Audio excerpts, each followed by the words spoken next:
บุญคือค่าความดีของชีวิตบุญคือจิตน้อมไปในกุศล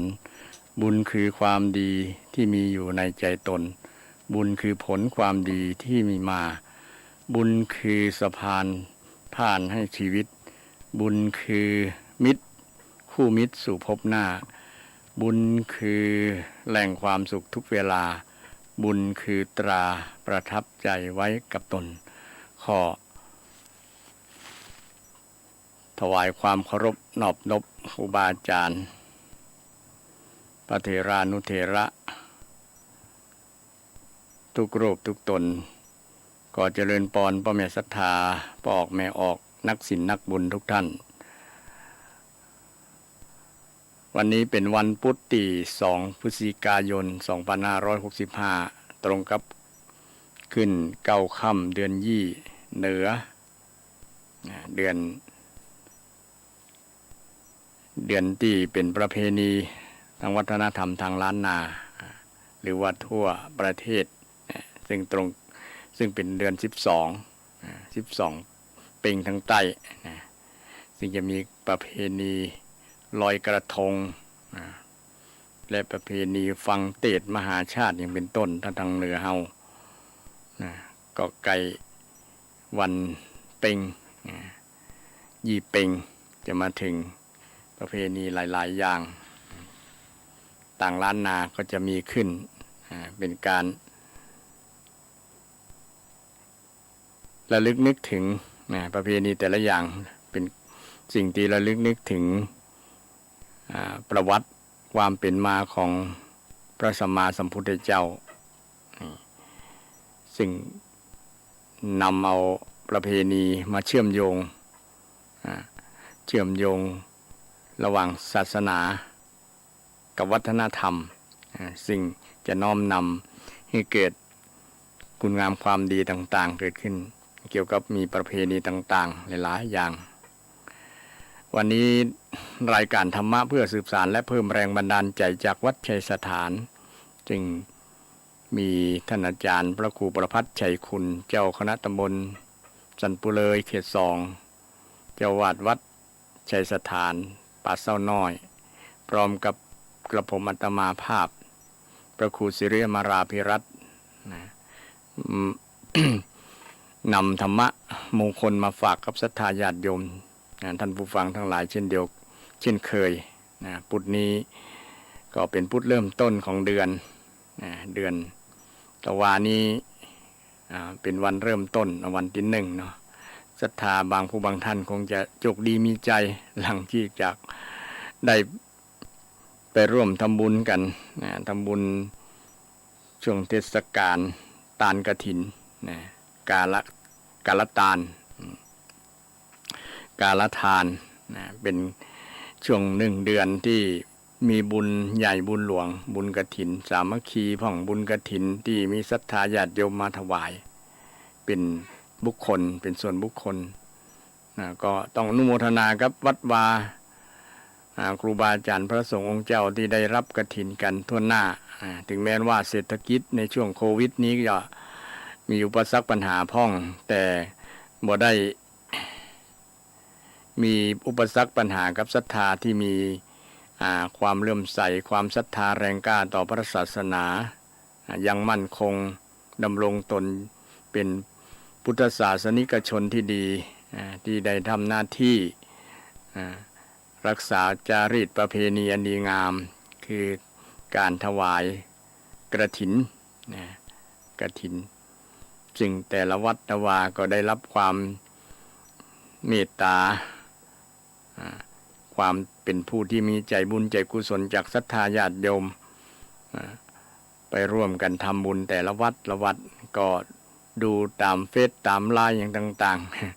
ๆบางคนก็มีปรีติยินดีในผลพลอยได้จากบริวารกฐินเป็นยอดเป็นว่ายอดกฐินบางวัดบางวาเพิ่นก็ได้หลายอนุโมทนาสาธุกับวัดนั้นเพื่อที่จะได้ไปพัฒนาไปใจในกิจการงานของพระศาสนาวัดวาใดที่ยังกำลังแปลงกำลังสร้างก็ต้องอาศัย ปัจจัยเงินทองจากบริวารกฐินนะได้นำไปพัฒนาวัดไปต่อยอดนะไป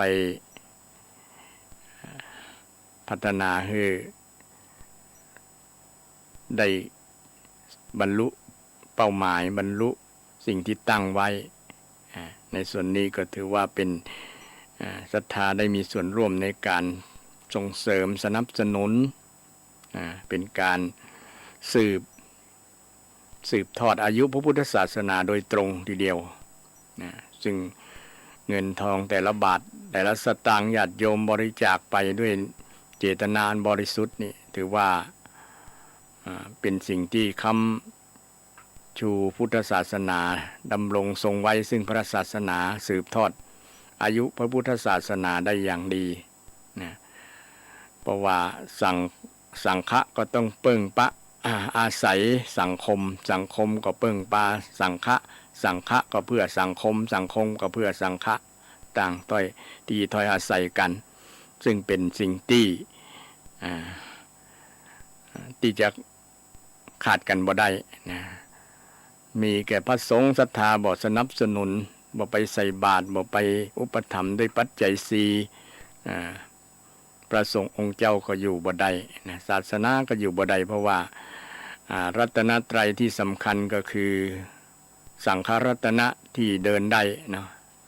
รัตนะที่เดินได้ก็คือสังฆรัตนะบัดเดี๋ยวนี้นะปัจจุบันนี้นอกนั้นเป็นรัตนะที่เป็นนามธรรมเป็นสิ่งที่อยู่กับที่หรือว่าโดยเฉพาะพุทธรัตนะพระองค์ก็ปรินิพพานแล้วก็คงอาศัยสังฆรัตนะเนี่ยเป็นผู้ชี้แจงแสดงให้ศรัทธาญาติโยมได้รับรู้ประวัติของพระพุทธเจ้า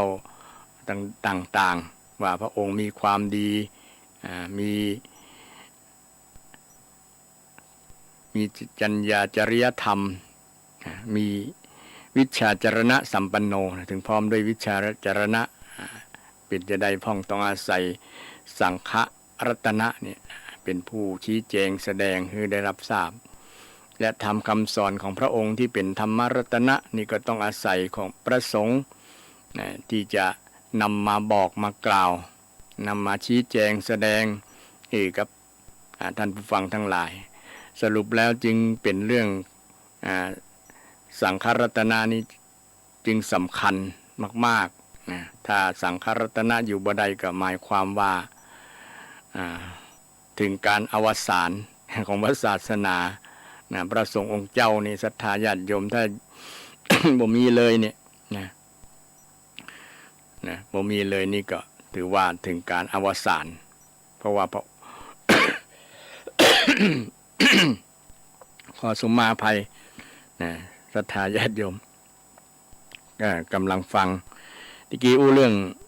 ความสำคัญของพระรัตนตรัยว่าสังฆรัตนะนี้เป็นรัตนะที่สำคัญเป็นรัตนะที่เดินได้พระสงฆ์องค์เจ้าที่เฝ้าวัดเฝ้าวาว่าได้เนาะศรัทธาเฝ้าวัดเฝ้าวาคือศรัทธาญาติโยมยิ่งปัจจุบันนี้เสาะคนที่จะมามาบวชมาเป็นพระน้อยเนี่ยโอ้แทบจะยากเนาะศรัทธาฉะนั้นเมื่อศรัทธาได้หันความสำคัญ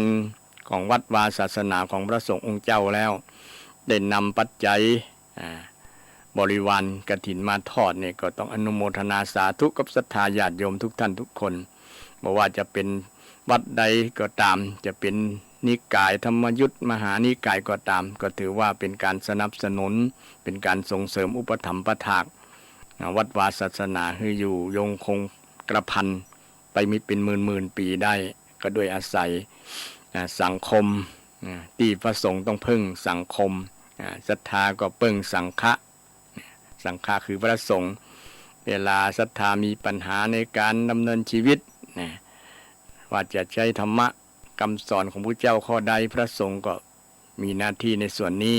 ชี้แจงแสดงให้ท่านผู้ฟังทั้งหลายได้รับฟังกันเพราะว่าคนเฮานั้นเกิดมาก็มีปัญหามีความทุกข์กันทั้งนั้นก็ต้องอาศัยธรรมะของพระพุทธเจ้าไปแก้ปัญหาไปแก้ทุกข์นั้นธรรมะเป็นค เป็นคำตอบสุดท้ายที่จะแก้ปัญหาแต่ธรรมะที่เราจะได้รับนั้นใดก็ต้องอาศัยพระสังคมอาศัยสังฆะอาศัยพระสงฆ์ที่จะชี้แจงแสดงธรรมให้กับศรัทธาญาติโยมพุทธบริษัททั้งหลายได้ฟังกันได้ฮู้กันอันนี้เป็นเรื่องของความสำคัญของสังฆะ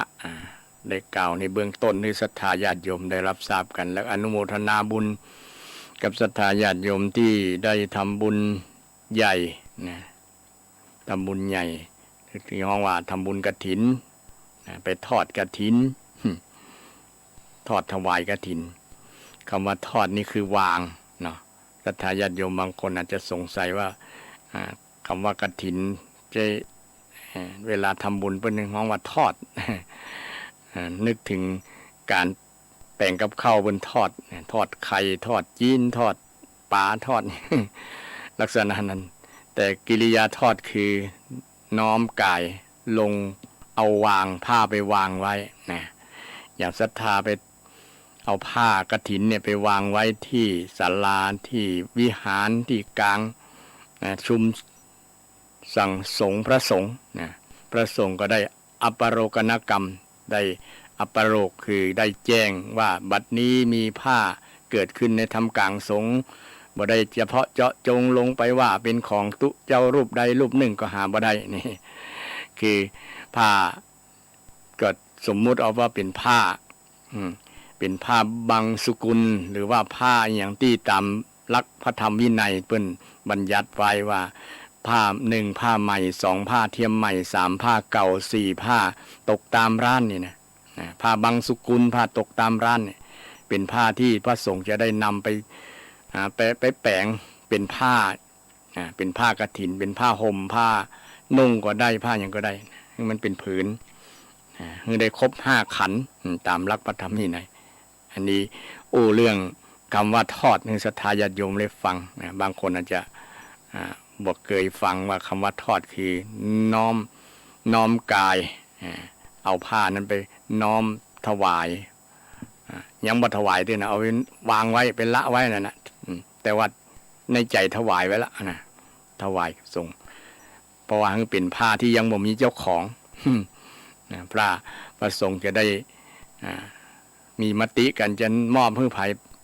ผ้าผืนนี้จะมอบให้ไผจะมีการโหวตการประชุมปรึกษาหารือของพระสงฆ์ก่อนตามพระธรรมวินัยเกี่ยวกับเรื่องวินัยต่างกฐิน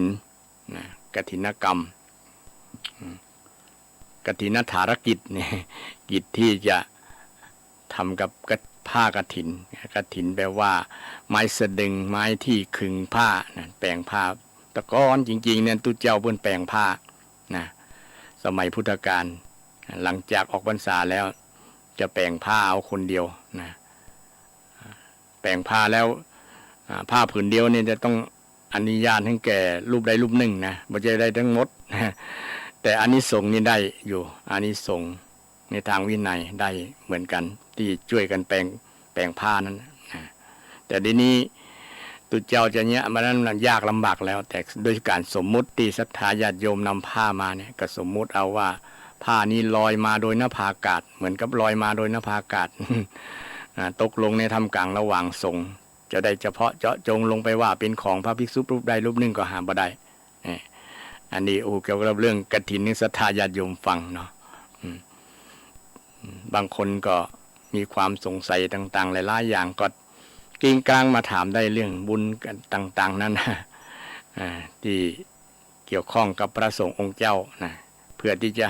ทำให้มันหายข้อสงสัยบางคนยังเข้าใจแบบที่ตัวเขาเข้าใจอยู่ก็มีมานะแต่เมื่อได้ฟังครูบาอาจารย์ฟังพระสงฆ์องค์เจ้าเพิ่นได้อธิบายแล้วก็จะเข้าใจนะวันนี้ก็จะได้ต่อเรื่องที่ได้ติดค้างจากพุทธที่แล้วพุทธก่อนๆพุ่นก็ได้เรื่องอย่างที่เป็นที่สุดนะ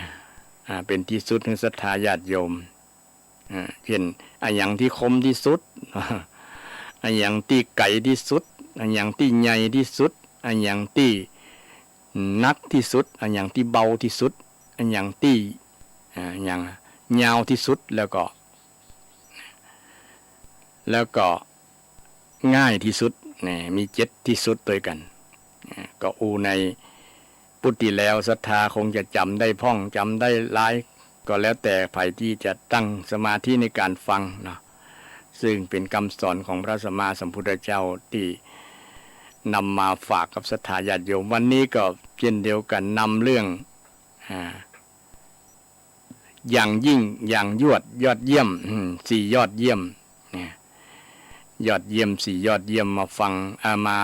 บอกศรัทธาญาติโยม4ยอดเยี่ยมนี่แกได้นี่แกเป็นภาษาบาลีว่าอโรคยาปรมาราภาอันที่1เนาะอันที่2สันตุถีปรมังทนังอันที่3วิสสาสาปรมายาตีอันที่4นิพพานังปรมังสุขังนี่4ปรมะเนี่ยปรมะแปลว่าเยี่ยมยอดนะเยี่ยมยอดปรมะนี่มีคำว่าปรมังปรมาเนี่ยคือปรมะเนี่ยอย่างเยี่ยมสุดยอดในภาษบาเดียวนี้เป็นสุดยอดนะสุดยอดก็ที่สุดยอดอย่างแรกก็คืออโรคยาปรมาราภาซึ่งแปลเป็นไทยว่าความบ่มีโลกเป็นลาภอันประเสริฐบางคนติดตลกว่าควายบ่เป็นโลกเป็นลาภอันประเสริฐ ควายบ่เป็นโลกนะนำไปลาภไปซ่าลาภในที่นี้หมายถึงสิ่งที่พึงได้มาด้วยตามพระธรรมวินัยได้ด้วยความถูกต้องเป็นห้องวันลาภต่างในหลักคำสอนทางพุทธศาสนาคนที่บ่มีโลกถือว่าเป็นโชคที่ได้ความบ่เป็นโลกเนี่ยนะเป็นสิ่งที่โชคดีโชคดีโดยเฉพาะโรคกายเนี่ยอันจริงโรคกายนี้เป็นทุกคนนั่นแหละแต่ว่าจะเป็นนักเป็นน้อยแต่คนที่โชคดีคือเป็นน้อยเดียวแทบบ่ฮู้ว่าตัวเก่าเป็นเนี่ยเห็นบางคนบ่เคยเข้าห้องยาสักเตื้อนะตั้งแต่เกิดมา70-80 ปีก็ยังบ่เคยเข้าสักเตื้อนะแบบลักษณะนี้คือบ่มีโรคทางกายมีน้อยเดียวเป็นธรรมดาเช่นเป็นโรควัดโรคไอเนี่ยก็ถือว่าเป็นโรคอย่างหนึ่งโรคในพุทธศาสนานี้นักนะเคยอ่านมาเป็นร้อยโรคนะญาติโยมโรคที่เกิดจากเสมหะจากปอดจากอะไรอย่างนะจากเนื้อเยื่ออย่างเป็นสรุปไว้นะหลายอย่างนะจากหลายๆต่างจากน้ำดีจากอย่างเป็นว่ามีเป็นสมุทฐานนะเคยอ่านมาเกี่ยวกับโรคกายเนาะที่มันเกิดกับคนอย่างโรคปัจจุบันเนี่ยโรคโควิดที่ยังบ่หายกันสักเตือนนะซึ่งสถิติที่คนเสียชีวิตเพราะโรคโควิดเนี่ยก็ทั่วโลกเลยต่อใดล่ะศรัทธาหลายล้านคนนะเนาะหลายล้านคนติดอยู่เลย600 กว่าล้านเนี่ยตาย35 ล้านหรือ36 ล้านเนี่ยนะถ้าจำบ่ผิดนะแต่ในเมืองไทยนี้ติด4 ล้านกว่าคนแต่ตาย30,000 กว่าคนเนาะ3-4 หมื่นคนเนี่ยก็ถือว่าคนที่ตายด้วยโรคนี้ก็ถือว่าบ่โชคดี แต่คนคนบ่ติดนะคนบ่ติดคนพ้นภัยจากโรคโควิดก็ถือว่าโชคดีเป็นความโชคดีเป็นลาภอย่างหนึ่งเป็นลาภอย่างหนึ่งโอ้โชคดีละเฮาบ่ได้ติดโควิดนะได้บ่ได้เป็นโควิดก็ถือว่าโชคดีศรัทธาท่านผู้ฟังทั้งหลายโชคดีในความโชคดีเนี่ยแหละเป็นว่าเป็นลาภนะเป็นลาภแต่ที่โชคดีอย่างที่สุดก็คือที่จะในวันนี้ก็คือความบ่มีโรคในที่นี้หมายถึงโรคของใจโรคของใจศรัทธาคงเคยได้ยินว่าโรคจิตนะโรคจิตแต่ความหมายของโรคจิตในทางชาวบ้านนี่ก็คือเป็นคนที่คิดเรื่องลามกจกเปรตอย่างหมู่นั้นแต่โรคจิตของในทางพุทธศาสนานี้คือทุกคนเป็นกันหมดเลย และสามารถหายด้วยนะหายได้หายได้ง่ายโดยถ้าปฏิบัติตามคำสอนของพระพุทธเจ้านะถึงวันนี้เราบางครั้งเราบอกว่าเราเป็นโรคยึดโรคใจนะที่ไอเชื้อโรคตัวใหญ่ๆนะที่มันตัวเป่งๆตัวใหญ่ๆเลยนะก็คือความโลภความโกรธความหลงนี่แหละนะภัยถูกโรคนี้มันเสียดคำว่าโรคแปลว่าการเสียดแทงนะศรัทธาเดี๋ยวนี้คนเฮาเนี่ยถูกความโลภเสียดแทงจิตใจมันมาทิ่มมาแทงมันมาปั่นมาบังคับให้ตัวเฮาเนี่ยได้ทำตามความประสงค์ของมันตามความต้องการของมันนะความโลภก็ดีความหลงก็ความโกรธก็ดีนะโลภโกรธหลงหมู่นี้เนี่ยเป็นถือว่าภัยถูกเชื้อโรคเนี่ยเชื้อโรคร้ายกาจทีเดียวแหละที่พระพุทธเจ้าได้หันโอ้ตัวนี้เราเป็นเชื้อโรคเนี่ยภัยสามารถที่จะกำจัดโรคที่มันทิ่มแทงจิตใจของเราได้เนี่ยคนนั้นจะพ้นจากทุกข์นะถึงวันนี้คนมีทุกข์ก็เพราะโรคอันนี้แหละมาทำร้ายจิตใจมาเสียดแทงมาทิ่มแทงมาบังคับขู่เข็น มาบังคับขู่เข็นถึงวันนี้ลองถามนะเขาทำไปเพื่ออะไรบางครั้งโอ้ทำไปเพราะความไอ้ตัวนี้เราเขี่ยเขามันโลภ โอ้ไอ้โลภตัวเนี้ยไอ้โลภบ่ต้องให้เกียรติมันละว่าไอ้เนี่ย ว่ามันมันอีไปเลยนะเพราะว่ามัน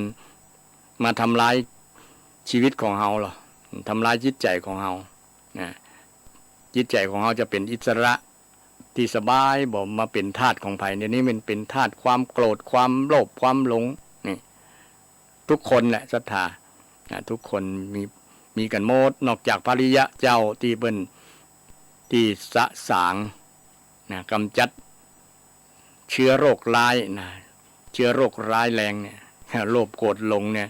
ออกจากจิตจากใจได้นะคือตายจากจิตจากใจไปได้นะไล่ออกจากจิตจากใจมันเฮาไล่อย่างออกจากที่อยู่ออกจากบ้านของเฮาบ่คือมาเข้าบ้านมานะแต่บางคนยังยินดีนะเจิญมันเข้ามาเช่นเจิญความโลภเข้ามาเจิญความหลงเข้ามาเจิญความโกรธเข้ามาในจิตในใจทำให้จิตใจว้าวุ่นนะถึงวันเนี่ย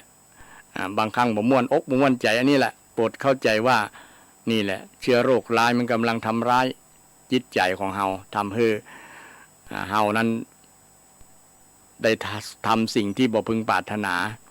เกิดเหตุการณ์ต่างๆอย่างกรณีของอ้ายตำรวจที่มันกราดยิงนักเรียนที่จังหวัดหนองบัวลำพูนี่เพราะว่าไอ้ถูกอันนี้แหละครอบงำจิตใจนะถูกความ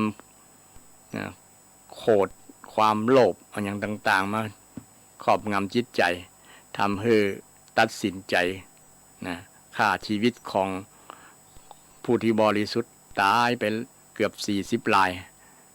ซึ่งเป็นสิ่งที่เกิดขึ้นแล้วในเมืองไทยของเราและก็หลายๆที่นะครับถ้าฟังข่าวดูข่าวมีแต่การฆ่ากันอย่างกันเพราะถูกความโลภนะความโกรธนะโกรธก็ทำให้ฆ่ากันได้โลภก็ทำให้ฆ่ากันได้นะโลภลู่แย่งชิงกันแย่งชิงผลประโยชน์กันเนี่ยก็ทำให้ฆ่ากันได้นะเกิดการฆาตกรรมได้เพราะเรามีโรคอันเนี้ยเชื้อโรคอันเนี้ย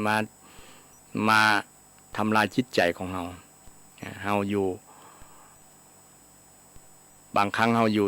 บ่ได้บางครั้งมันเกิดขึ้นกับจิตกับใจเราโมโหตันมันนะโอ้ไอเนี่ยมาเห็นแล้วนะ แขกบ่ได้รับเชิญนะแขกบ่ได้รับเชิญไล่มันเลยไล่มันเลยต้องมีสตินะไล่มันเนาะหูตัวว่าไอ้นี่มาแล้วนะแต่สำคัญเราไปเข้าใจว่าอันนี้คือตัวเฮานะความโกรธนี่คือตัวเฮานะสร้างตัวตนเกิดขึ้นนะจริงมันจรมานะความโกรธเนี่ยนะมันลุกที่ไหนมาที่ไหนโอ้โหนะมาจับจองเป็นเจ้าของนะแสดงความเป็นเจ้าของจิตใจเฮาฉะนั้น เมื่อมันเกิดขึ้นแล้วก็ควรที่จะหาวิธีกระจัดความโกรธกระจัดความโลภกระจัดความหลงทางพุทธศาสนาพระองค์ก็ทรงตรัสไว้ให้มีวิธีที่จะกระจัดปัญหานี้โดยเจริญตามมรรคมีองค์8นี่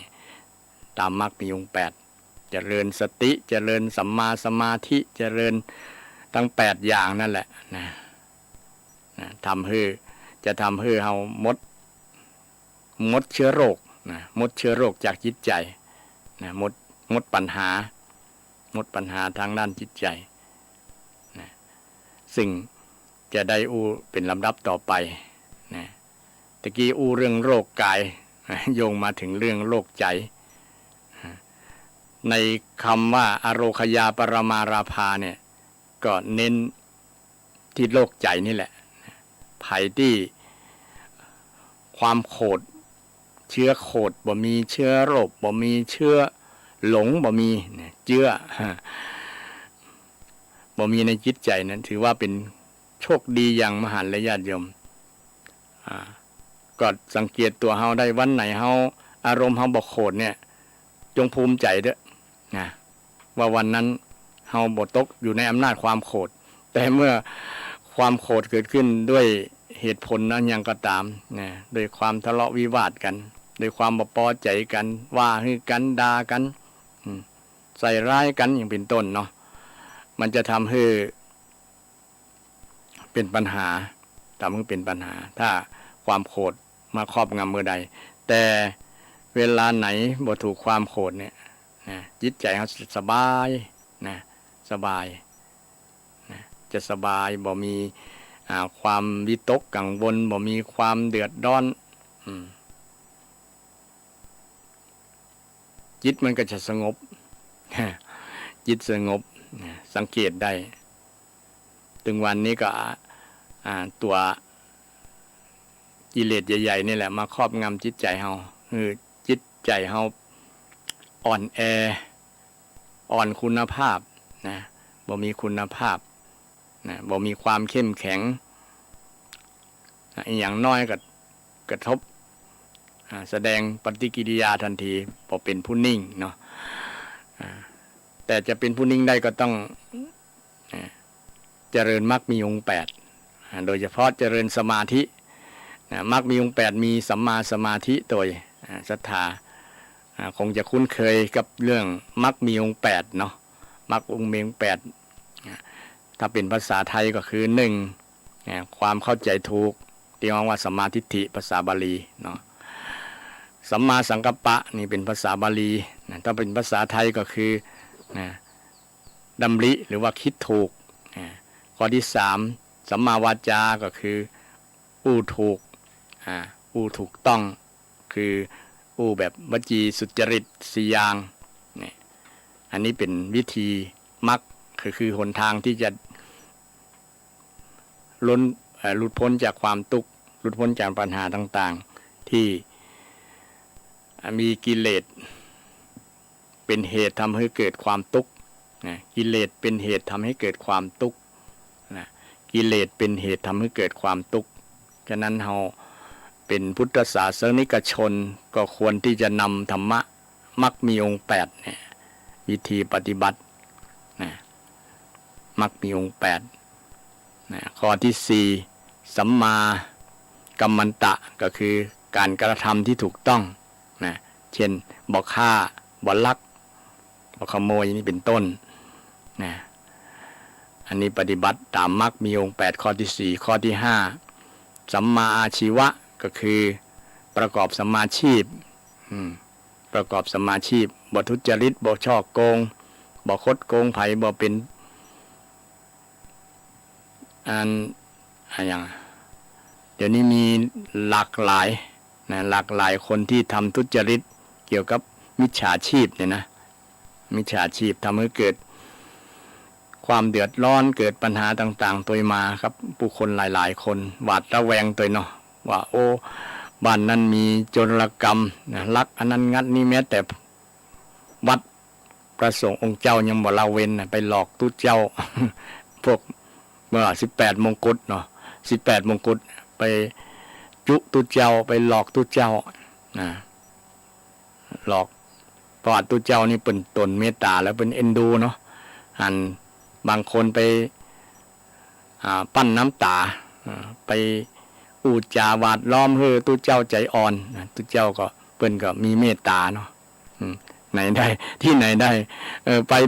ปป้ากันเนี่ยมัดเอาก็อย่างเดียวกันนะอ้างข้ออ้างเนี่ยขาดอันค่าน้ำมันรถบ่มีอันยังไม่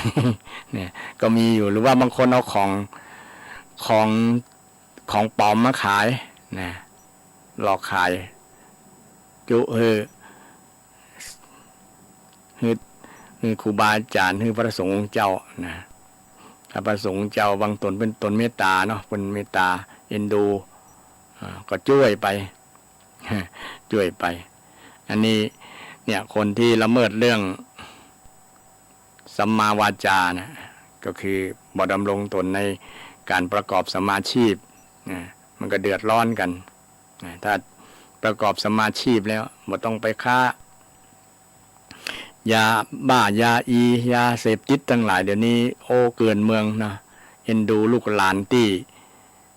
กำลังเป็นอนาคตของชาตินะไปทำลายสมองมาไปติดยาติดอย่างซึ่งเป็นลูกหลานของเฮาทั้งหลายเนาะแต่มีบางคนที่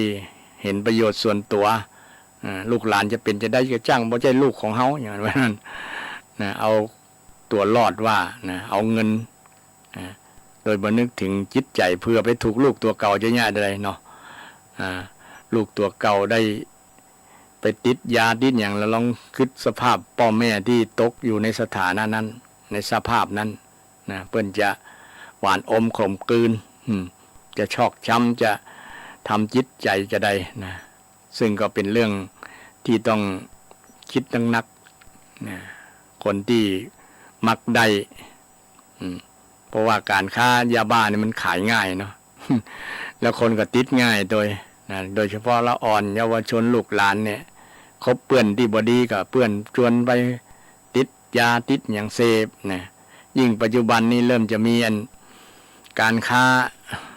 กัญชาเสรีกัญชาอย่างนั้นนะจะปล่อยให้เสพ ลูกหลานก็จะติดกำแยมกันหมดนะศรัทธาต่อมาถึงบ่หันตัวเนอะ เรื่องนี้นะมีพรรคการเมืองบางพรรคเพิ่นจะสนับสนุนแต่ถ้าใช้เกี่ยวกับเรื่องเฉพาะการแพทย์ดีกะเนาะ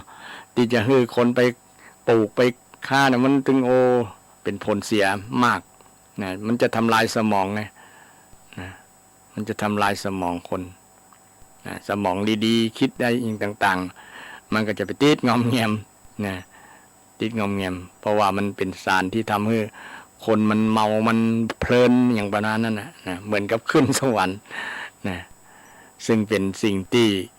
อันตรายต่ออนาคตต่อลูกหลานเนาะต่อลูกหลานดีแล้วที่มีพรรคการเมืองหลายๆพรรคที่คัดค้านบ่คือกฎหมายนี้ผ่านนะเดี๋ยวนี้ก็ขนาดบ่ผ่านยังมีลูกหลานติดงอมแงมกันแล้วเพราะว่าคนนั้นได้ปลูกเพื่อว่า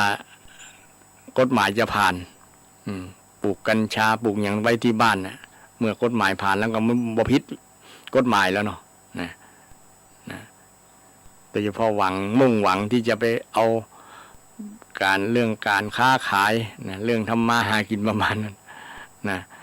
บ่นึกถึงเรื่องคุณภาพชีวิตของคนลูกหลานเนี่ย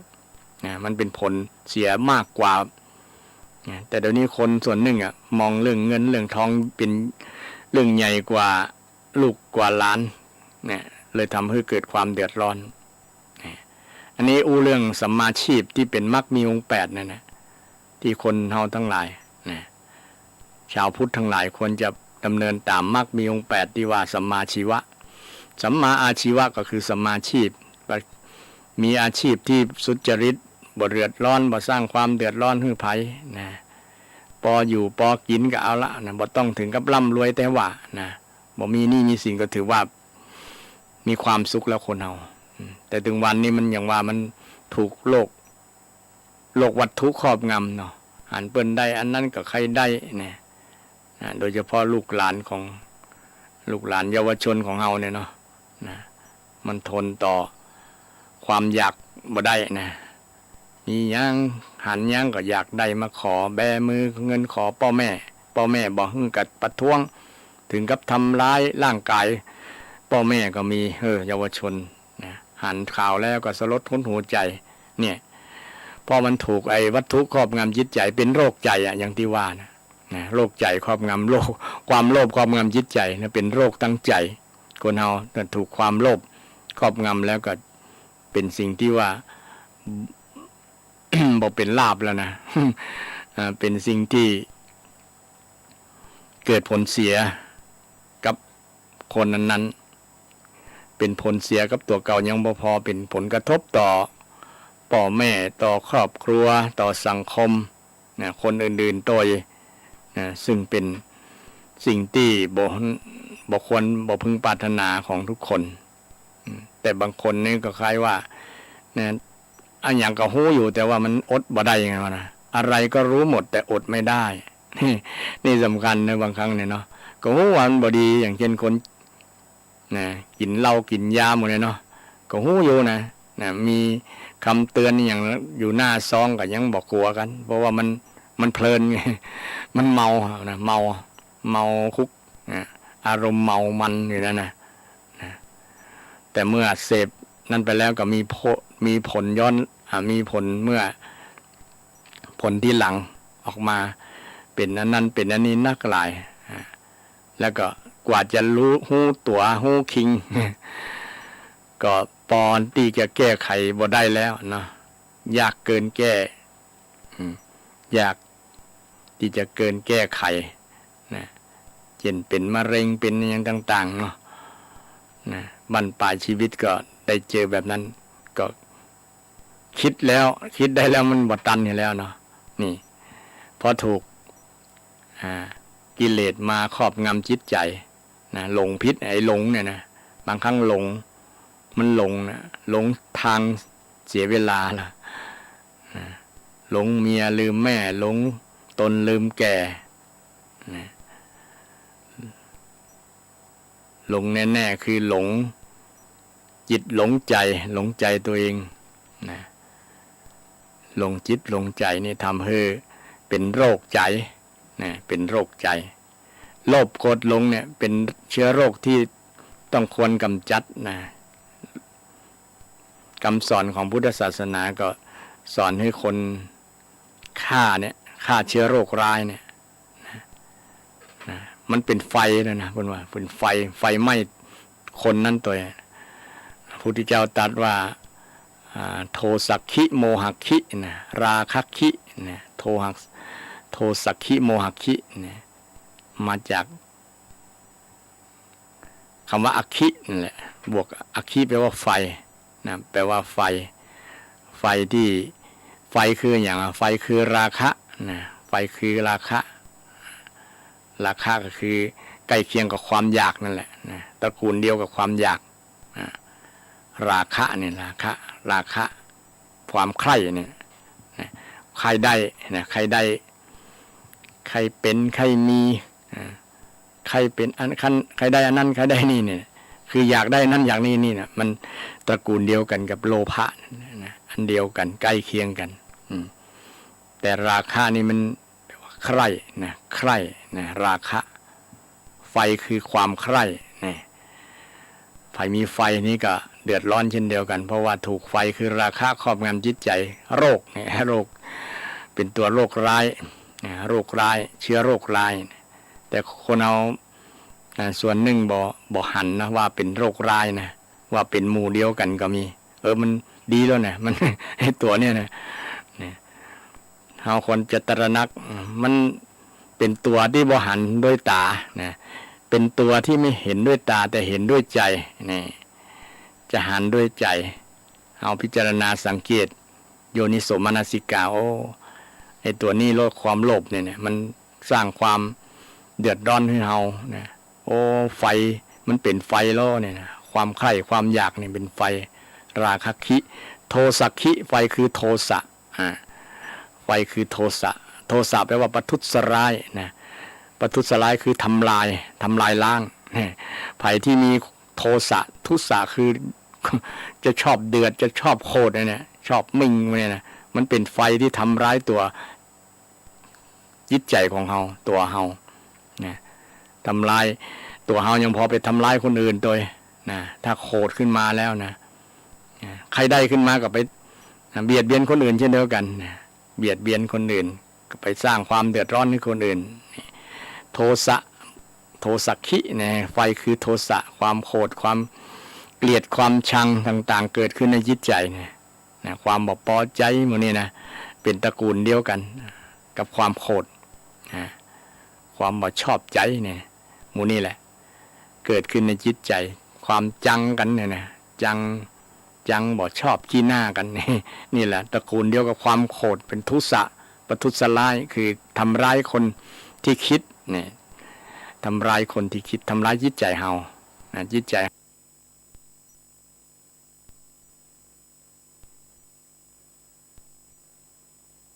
เลยทำจิตใจมันเลยเสียเสียคุณภาพแทนที่เป็นจิตใจที่มีคุณภาพชีวิตจะสงบร่มเย็นแต่ถูกอันเนี้ยโรคตั้งใจนี่นะโรคกดหลงเนี่ยทำให้จิตใจมัน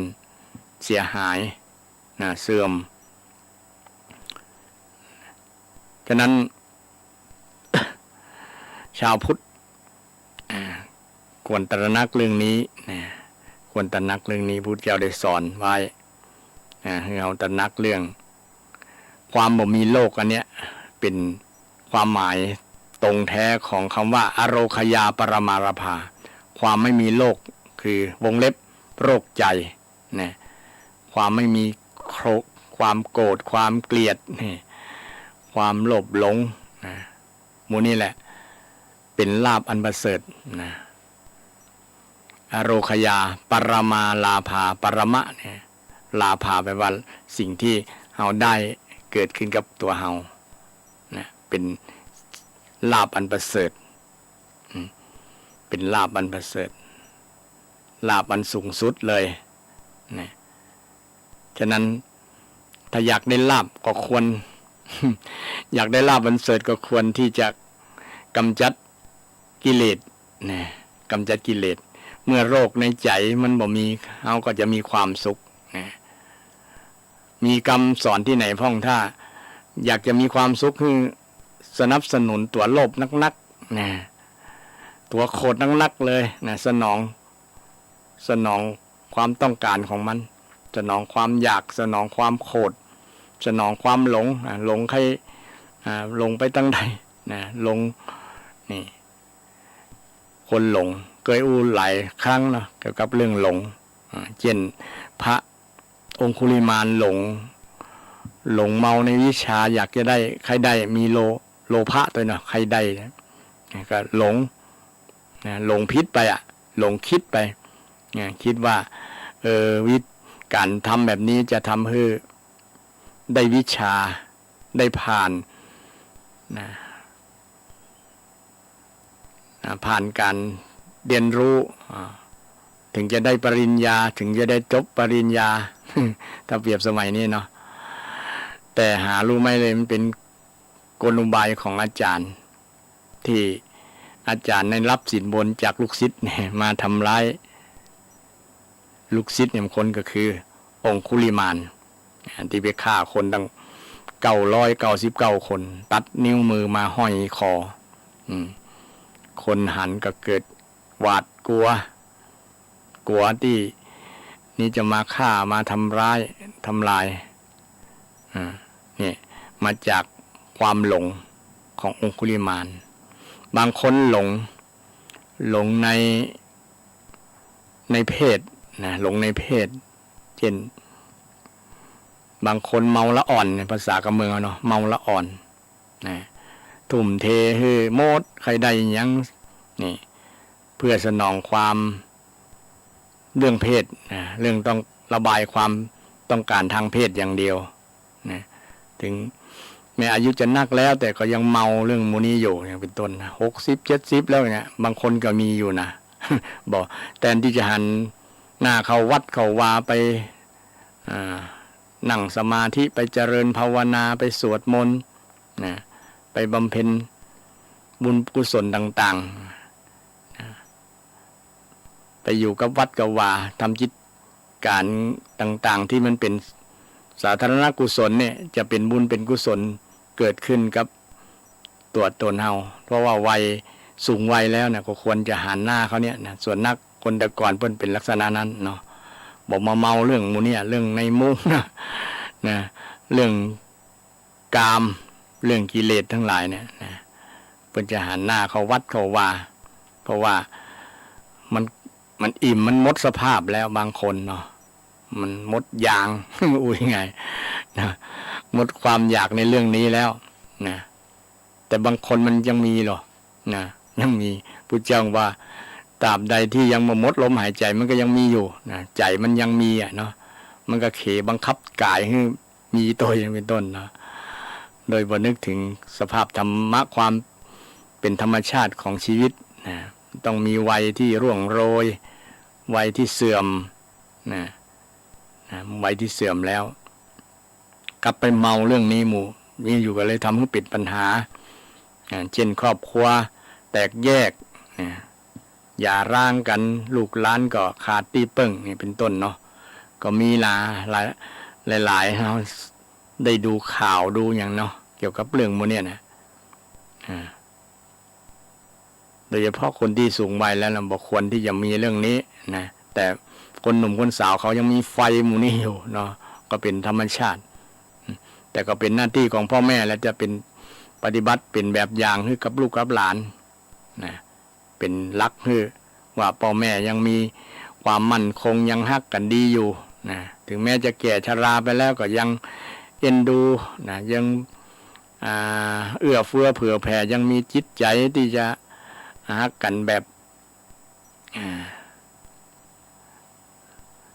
บคู่ครองแบบสามีภรรยาเนี่ยนะปฏิบัติหน้าที่ต่อกันก็เป็นแบบอย่างให้กับลูกกับหลานแต่บางคนปฏิบัติเองนะนอกจิตนอกใจกันมีกิ๊กมีกักอย่างต่างๆทำให้เกิดปัญหาครอบครัวเกิดปัญหาสังคมโดยมานักหลายนี่เพราะความหลงนะหลงเมานี่ไอ้หลงนี่มันครอบงำจิตใจเมื่อใดเนี่ยมันก็เกิดปัญหาเกิดทุกข์เกิดต่างๆโดยมานักหลายแทนที่ชีวิตจะมีความสุขกับเกิดความวุ่นวายนะทุกข์ใจเพิ่มขึ้นแหมนะบางครั้งเราบ่ฮู้ตันกิเลสไงเนาะกิเลสมาเขให้เราทำถึงวันนี้เราทำเพราะกิเลสมันเขมันบังคับนะบังคับให้เราทำอย่างที่มันต้องการนะบางครั้งที่เราเกิดความรู้สึกนึกคิดอย่างต้องถามว่าทำไปเพื่อกิเลสก่อนเนี่ยเนาะทำไปเพื่อกิเลสก็กิเลสมันสั่งทำไหมนะกิเลสสั่งมาก็นะความโลภสั่งก็นะความโกรธสั่งก็เนี่ยความหลงสั่งก็นะสั่งให้เขาทำเนี่ยเขาเป็นขี้ข้ามันเลยเนี่ยต้องนึกถึงแบบนี้เนาะถึงวันนี้เป็นขี้ข้าไอ้นี่ล้อเนี่ยไอ้ตัวห้าย3 ตัวเนี่ยนะตัวใหญ่ๆตัวเป้งๆเป็นตัวไร้กาดนะมีกันทุกคนนะศรัทธาแต่บางคนจะมีนักมีน้อยแต่บางคนบ่มีอนุโมทนาสาธุนะโมทนาสาธุคนที่จะโหตัวเก่ามีบ่มีลองสังเกตดูเช่นเวลามีคนด่าเนาะโทสะจะเกิดก่อนถ้าโทสะบ่โกรธยิ้มได้นะเปิ้นด่าแล้วยิ้มได้แสดงว่าคนนี้บรรลุธรรมสูงแล้วนะจิตใจบ่มีกิเลสครอบงำแล้วนะบ่มีโลกคือโทสะนะโรคะโทสะนะโลกตัวนี้บ่มีในจิตในใจแล้วอนุโมทนาสาธุบางคนมีหรอกคนแก่คนเฒ่านะเป็นคนนี้บ่มีความโกรธถึงพายฝ่ายจะว่าหยังก็บ่ว่านะมันเป็นเพียงเสียงบ่ได้ละนะคำนะเฮาบ่ไปยึดไปมั่นไปยึดมั่นว่าเป็นเขาด่าเฮาเขาว่าเฮานี่มันก็บ่โกรธเนาะนะไปยึดมั่นบ่ปงบ่วางส่วนนักคนที่สูงอายุแล้วนะมีภูมิธรรมสูงได้อบรมจิตใจตัวเก่ามาเมินนะได้อบรมมาฟัง ฟังธรรมมาเมินนะได้เจริญมรรคมีองค์8มาเมินเนี่ยก็จะเป็นภูมิคุ้มกันให้กับตัวเฮาอย่างดีนะและทำให้เราบ่มีปฏิกิริยาเรื่องหมู่นี้เรื่องคนว่าคนด่าคนหยังก็จะบ่บ่สะทกสะท้านบ่มีผลหยังยิ้มได้นะทำให้คนที่ด่าที่ว่าเนี่ยเดือดร้อนแทนเนี่ยว่าเฮาด่ามันอย่างบ่โคตรนี่ อย่างกรณีพระพุทธเจ้าเนาะมีคนจ้างมาด่านางมาคันธียานะจ้างคนมาด่าโอ้จ้างมาด่าหลายคนหรอนะเป็นกลุ่มเป็นจะว่าเป็นฝูงก็ไรอยู่เนาะ จ้างมาหลายๆคนเป็นกลุ่มเป็นก้อนนะคำแต่ละคำนี่โอ้ฟังแล้วปุถุชนทั้งหลายฟังแล้วรับบ่ได้นะโอ้ยังว่ากันขนาดนี้ขนาดพุทธเจ้ายังว่าขนาดนี้เนี่ยถ้าเป็นเฮาคงจะโดนนะแม้แต่พระอานนท์ก็ยังทนฟังบ่ได้เนี่ยแต่พระองค์บรรลุเป็นอริยบุคคลแล้วเป็นพระอรหันต์แล้วนะบ่มีผลหยังเพราะพระองค์บ่รับถามอานนท์ว่าแขกมาอาคันตุกะผู้มาเยือนเนี่ยแขกผู้มาเยือนบ้านนะแล้วเจ้าของบ้านนำอาหารมาเนี่ยแล้วแขกเปิ้นบ่กินเนี่ยอาหารนั้นจะเป็นของไผนะอานนท์ก็ตอบว่าอันเป็นของเจ้าของบ้านกะนะฉันได้ก็ฉันนั้นอานนท์กำอูเนี่ยเขาเป่งออกมาเขาว่าออกมานะเขาด่าออกมาถ้าเฮาบ่ฮับแล้วมันก็ปิกย้อนไปหาคนอูนะกะ หาคนอูเดือดร้อนคนเดียวเคยอูเรื่องว่าอันอย่างที่คมที่สุดเนาะศรัทธาญาติโยมก็คือกำอูที่ใส่ร้ายคนอื่นอย่างกำด่าเนี่ยคมแต่บ่มีผลต่อพระอริยบุคคลนะถึงจะคมมากใดก็ตามบ่สามารถไปทำร้ายจิตใจของบ่ไปกรีดไปแทงไปทิ่มแทงหัวใจพ่อของพระอรหันต์ได้นะจะว่าจะด่าอย่างจะตามนะเพราะพระอรหันต์นั้นเปิ้นฝึกจิตฝึกใจจนกิเลสหมดจากใจแล้วนะใจบริสุทธิ์เป็นใจที่เข้มแข็งนะกำอูกำด่ากำอย่างต่างๆนินทานะว่าต่างๆนี่บ่มีผลต่อพระอริยเจ้าแต่มีผลต่อปุถุชนทั้งหลายคนทั่วไปทั้งหลายเนี่ยเป็นคำที่คมที่เสียดแทงนี่ฉะนั้นชาวบ้านที่ว่ากันอย่างนั้นไม่ทะเลาะวิวาทกันถึงวันเพราะว่ามันเอาปากคือหอกทิ่มแทงกันเนาะอย่างคนที่มีอันอย่างกันน้อยไปยึดถือยึดมั่นในกรรมว่ากันนะด่ากันจนเป็นเรื่องทิ่มแทงทิ่มแทงจิตใจกันเลยโคถึงกันคำนี้นะบ่นับญาติบ่นับญาติกันละนะบ่เผาผีกันประมาณนั้นนะจังกันเพราะคำอู้คำจ่าเนี่ยแหละมันเป็นสิ่งที่คมทิ่มแทงจิตใจเนี่ยทิ่มแทงจิตใจแต่บ่มีผลต่อพระอริยเจ้าต่อพระพุทธเจ้าของเราอันนี้เป็น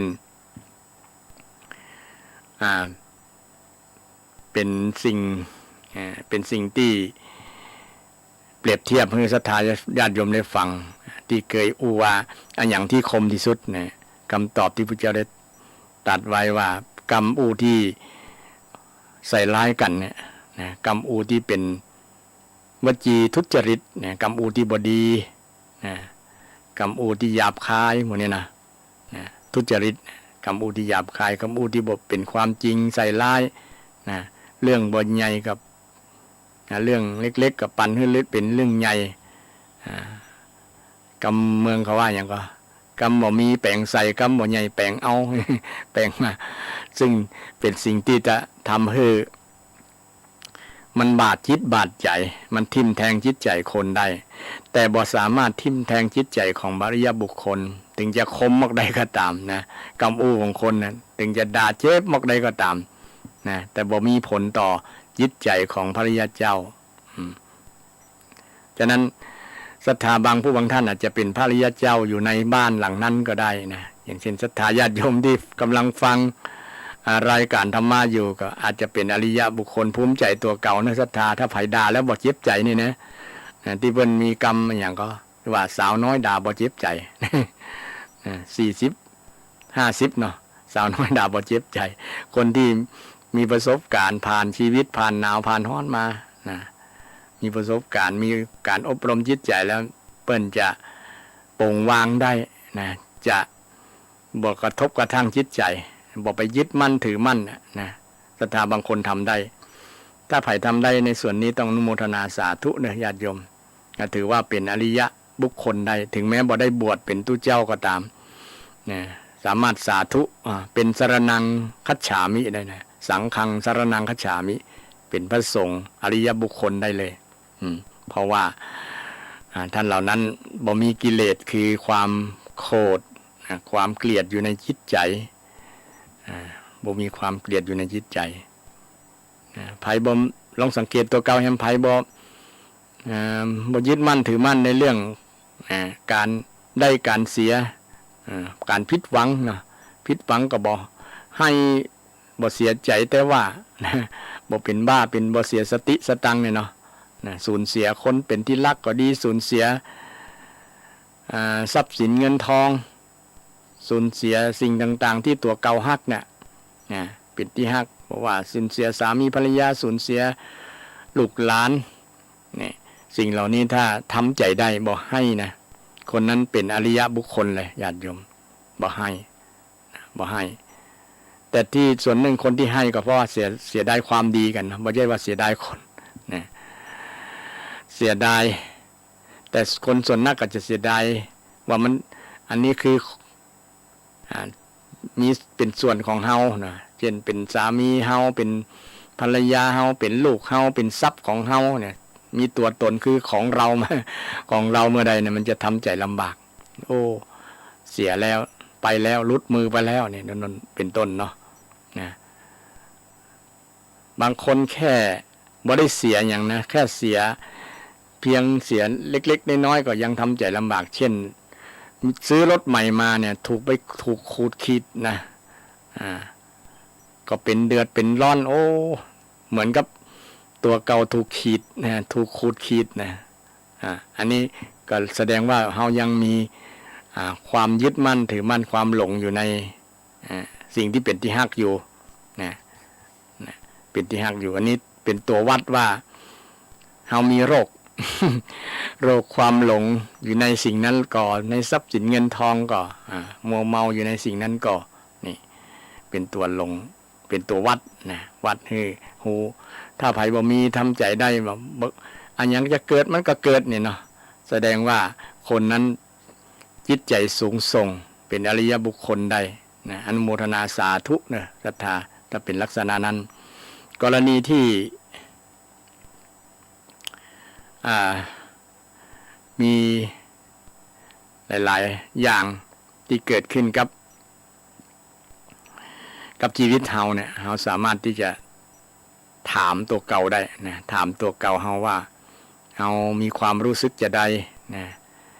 มีปฏิกิริยาจะใดกับคนที่มาปฏิสัมพันธ์นะมามาจ้ากับเฮาในเวลานั้นก็สามารถถามใจตัวเก่าได้นะซึ่งก็เป็นสิ่งที่เฮาจะรู้ได้ด้วยตัวเก่าเฮาเพราะว่าธรรมะเป็นว่าปัจจัตตังรู้ได้ด้วยตนเองนี่แหละนะเฮารู้ได้ดีกว่าหมอก่อนศรัทธาหมอบ่ฮู้ใจเฮานะว่าเฮาจิตใจเฮาคิดอันหยังหมอในทั่วโลกแล้วล่ะนะนอกจากหมอจิตเวชที่จะฮู้พอจะเดาพ่องว่าคนนี้มีอารมณ์ซึมเศร้ามีอย่างมีปัญหามีความทุกข์เนาะก็พอจะเดาได้พ่องแต่หมอทั่วไปที่ดูแลโรคกายต่างๆเนี่ยเพิ่นบ่สามารถที่จะรู้จิตความคิดของเฮานอกจากพระอริยบุคคลอริยบุคคลที่สูงไปเช่นพระอรหันต์เป็นต้นนะจะรู้ใจของพระสกทาคามีอนาคามีและพระโสดาบันมาเนี่ยเพิ่นจะสามารถรู้ใจคนที่ต่ำกว่าคนที่สูงกว่าย่อมสามารถที่จะรู้ใจคนที่ต่ำกว่าได้แต่คนที่ต่ำกว่าจะบ่สามารถที่จะรู้ใจคนที่สูงกว่าได้เช่นบางคนนี่ยึดใจภรรยาสูงกว่าสามีเนาะ เรื่องกินเรื่องตาลนี่แหละบางครั้งเนี่ยบอกเข้าใจภรรยาว่าภรรยาเอาเงินไปทำบุญสุนทานนักลำไปอย่างประมาณนั้นนะโดยที่บอกเข้าใจเจตนารมณ์ของ ก็มีบางคนเนาะพิษหัวกันก็มีเราไปทำบุญทำอย่างช่วงเทศกาลตาลกฐินเนาะนะเปิ้นเฮกรรมการวัดเปิ้นมีบอกบุญบอกอย่างไปเนาะว่าปีนี้ทำบุญทอดกฐินผ้าป่าทอดกฐินเนอเพิ่นเป็นกองนะกองละตะอันตะอินะทีนี้ก็ถ้าไปบักแบบนี้ก็จะทำให้คนที่มีกำลังทรัพย์บ่พอนะเพิ่นก็อยากจะทำให้อยากจะร่วมด้วยนะร่วมด้วยสมมุติว่าเพิ่นเอากองละปันบาทเนี่ยเนาะแต่กำลังทรัพย์มันมีบ่ถึงปันนะเนี่ยจะได้นะก็ด้วยแรงศรัทธามันสูงไงนะเอาละนะเฮาถึงแม้บอกกำลังทรัพย์เฮาบ่พอเฮาพยายามขนขวายนะจะตานให้ได้เปิ้นตานแต่ได้เฮาก็ตานตะอันนะส่วนนักจะมีนักนะญาติโยมคนโดยเฉพาะคนที่กำลังทรัพย์นะจะว่าคนจนก็บ่เปิงเนาะนะคนที่ทำมาหากิน ฐานะบ่ค่อยดีเนี่ยแต่ว่าเรื่องการกินการตานนี่จะแรงมากนะศรัทธาแรงกล้ามากนะถึงไหนถึงกันเลยนะโดยเฉพาะศรัทธาที่บ้านอาตมาอยู่เนี่ยเปิ้นก็โอ้ถึงไหนถึงกันแต่อูเรื่องฐานะนี่ศรัทธาบ่ต่อใดนะฐานะนี่นะบางครั้งนี่วิดมือตัวนะใจก็พยายามแนะนำศรัทธาอยู่ว่าบ่ได้บังคับบ่ได้เกณฑ์แล้วแต่ว่าเปิ้นใครอยากทำมันหันคนอื่นทำแล้วนะมันอยากทำตัวนะที่เปิ้นได้กำหนดกฎเกณฑ์ไว้แต่ ตัวเก่ากำลังทรัพย์มันบ่เติงบ่ถึงแต่ทำให้มันถึงนี่ด้วยความภาคเพียรด้วยความอุตสาหะนะไปทำการทำงานสะสมเงินทองมาจนได้ปอนี่ในส่วนนี้เองบางครั้งเนี่ยพ่อบ้านบอกเข้าใจหรือว่าแม่บ้านบอกเข้าใจพ่อบ้านแต่พ่อบ้านบางคนนะเปิ้นแรงศรัทธาแหงกินแหงตาลเนี่ยเป็นนักเป็นสูงนะยังมีบางคนเหรอเปิ้นเกษียณแล้วเนี่ยเปิ้นหันหน้าเข้าวัดเลยตาลอย่างเดียวอย่างขออนุญาตเอ่ยนามก็แล้วกันนะโยมสวัสดิ์เจ้าของโรงเรื่อยสุขสวัสดิ์เนี่ยนะเปิ้นตาลกุฏินะไผบอกบุญพองอย่างเปิ้นนะเปิ้นยินดีเพราะว่าเปิ้นปฏิญาณตนไว้แล้วนะเปิ้นปอแล้วนะเพราะว่าเปิ้นทำมาหากินก็เลี้ยงลูกเลี้ยงหลานเลี้ยงได้เป็นคนที่มีฐานะมั่นคงท่านหนึ่งนะแต่ท่านด้วยความตั้งใจเปิ้นหลังจากทำมาหากินมาถึงวัยเกษียณแล้วเปิ้นก็หันหน้าหันตาเข้าวัดเข้าวามาบำเพ็ญบุญกุศลเต็มที่สั่งสมอริยทรัพย์เนี่ยสั่งสมอริยทรัพย์เนี่ยซึ่งถือว่าน่าอนุโมทนาก็มีหลายท่านหลายๆคนอย่างศรัทธาของต่างวัดป่าเศร้าหลวงนี่เนาะก็มีโยมตั้งร้านวนัสนันนี่เป็นต้นเพิ่นก็ทำบุญทำกุศลอย่างแรงกล้าทีเดียวนะเวลามีการมีงานดังนั้นมันต้องอาศัยความเข้าใจกันบางคนบ่เข้าใจเรื่องโมนี้เนาะเรื่องจิตเรื่องใจการที่บุคคลที่จะตานนะบางคนสามีบ่เข้าใจภรรยาบ่เข้าใจสามีและครอบครัวในครอบครัวก็บ่เข้าใจกันนี่นะเปิ้นว่าอย่างที่มันบ่สมกันนะ3-4อย่างนะสมด้วยศรัทธานะมีความเชื่อคนที่มีศรัทธาเหมือนกันก็จะไล่หากันไปหากันเป็นสังคมคนที่ชอบศรัทธาก็มาตั้งศรัทธานะศรัทธาเสมอกันนะศรัทธาสัมปทาศีลสัมปทามีศีลคนมีศีลก็จะมาตัวคนมีศีลเป็นกลุ่มเป็นก้อนเนาะอย่างเช่น ทำบุญกฐินเนี่ยจะหู้ดีคนที่หุมกินหุมตานเนี่ยจาค่าสัมปทานนี่แหละตัวเนี่ยจาค่าสัมปทานนี่หุมกินหุมตานคนที่ชอบกินชอบตานก็จะป้ายตัวกันไปเป็นกู่เป็นโม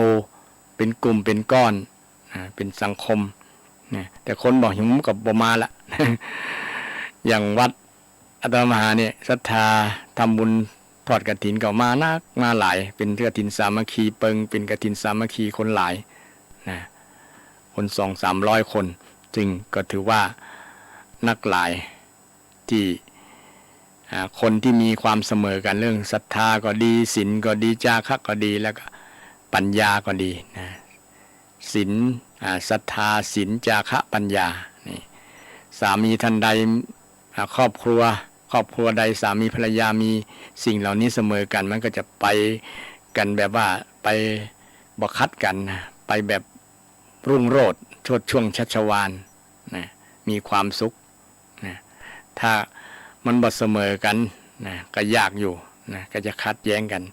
เช่นภรรยาชอบกินชอบทานสามีบ่ต่อได้นะบางครั้งจะห้ามด้วยซ้ำนะ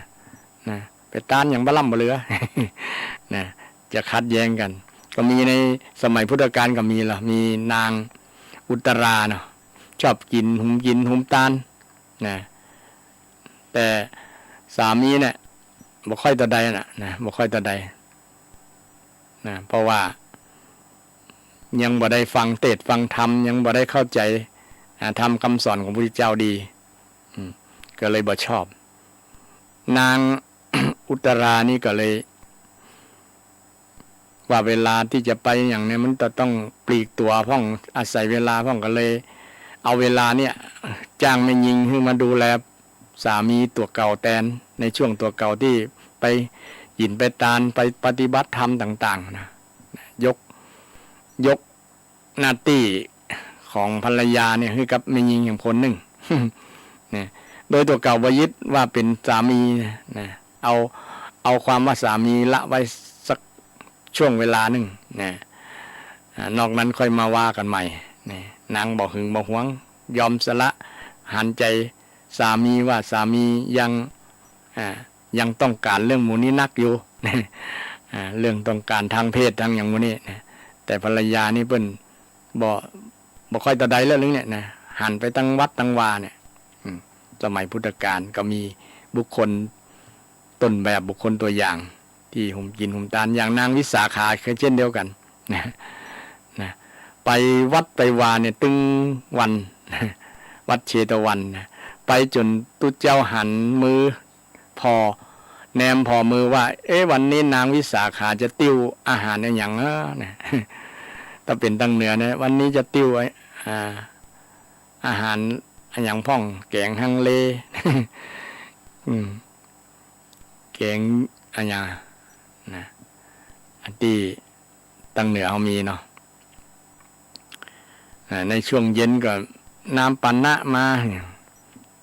จนเปิ้นตั้งฉายาว่าผู้ไม่เคยมีมือเปล่าไปแล้ว ไปวัดแล้วบ่เคยมีมือเปล่ามานะจนพระเนนจนจำได้ว่า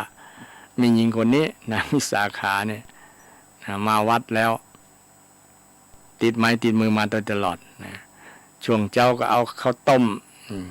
ยาคูเนี่ยยาคูมาถวายช่วงเพลก็นำอาหารหวานข้าวช่วงเย็นก็นำน้ำปานะน้ำปานะมาถวายซึ่งเป็นบุคคลในประวัติศาสตร์นางวิสาขานางอุตราหลายๆท่านหลายๆคนเนี่ยซึ่งเป็นแม่หญิงถึงวันนี้ก็ส่วนนักก็จะมีกับเรื่องแม่หญิงเนาะเพราะว่าประจายไปยการยงานที่วัดที่วาวัดใดก็ตามแม่หญิงจะนักเทวดาก็จะนักกว่าเทวบุตรเทวบุตรมีน้อยบางครั้งหาพ่ออาจารย์มาเป็นพ่ออาจารย์ก็ยาก จนแม่หญิงเป็นพ่ออาจารย์แทนเป็นแม่อาจารย์นะว่าคล่องว่าม่วนตัวนะเคยหันวัดบางวัดที่ปอดใจเปิ้นบ่มี บ่ทำหน้าที่บ่มีคนทำหน้าที่ส่วนนี้แม่หญิงก็เลยทำหน้าที่แทนนี่อู้เรื่องสภาพจิตสภาพจิตของคนที่บ่ฮู้ใจกันระหว่างสามีภรรยาบางครั้งนี่ต้อง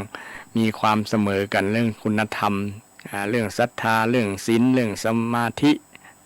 เรื่องจาคะเรื่องปัญญาหมู่นี้ต้องเหมือนกันถึงจะอยู่กันม่วนอยู่กันม่วนอู้เรื่องความบ่มีโลกเรื่องตั้งใจเนี่ยมันเป็นพุทธภาษิตที่พระพุทธเจ้าได้เน้นเรื่องจิตใจคำว่าอโรคยาคือบ่มีโรคตั้งใจแต่โรคตั้งกายนี่มีทุกคนบ่มีไผที่บ่เป็นโรคมีสักโรคนั่นแหละอยู่ในนั้นนะอยู่ในร่างกายเพราะว่าพระเจ้าตรัสว่าเป็นรังของโรคเป็นรังของโรคยิ่งตรวจยิ่งเจอ ยิ่งตรวจยิ่งเจอยิ่งตรวจยิ่งเจอไปตรวจในโรงพยาบาลเอกชนก็ตามโรงพยาบาลรัฐก็ตามตรวจมันถึงเจอเจอนั้นเจอนี่แหละเพราะว่ามันเป็นที่อยู่ของโรคในร่างกายของคนเราเนี่ยแต่มีคำว่าแต่เนาะแต่คนที่มีโรคน้อยแท้หรือพอแทบบ่หันบ่มีเนี่ยก็ถือว่าเป็นโชคเรื่องอโรคยาปรมาลาภาแต่ก็มีอยู่มีน้อยมีสักน้อยเช่นโรควัดโรคไอธรรมดาเนาะเป็นธรรมดาของคนต้องมีกันหมดละบอกว่าจะเกิดที่ไหนก็ตามเชื้อไวรัสเนี่ยมีกันทุกคน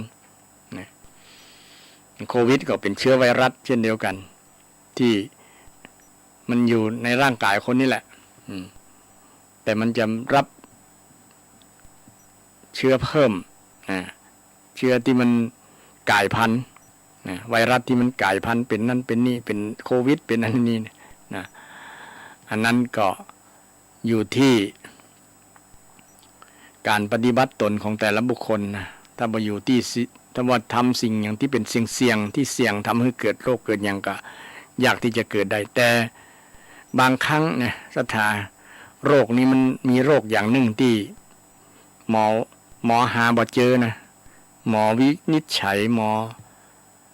ตรวจแล้วบ่เจอเป็นโรคอย่างกระเงืดนะ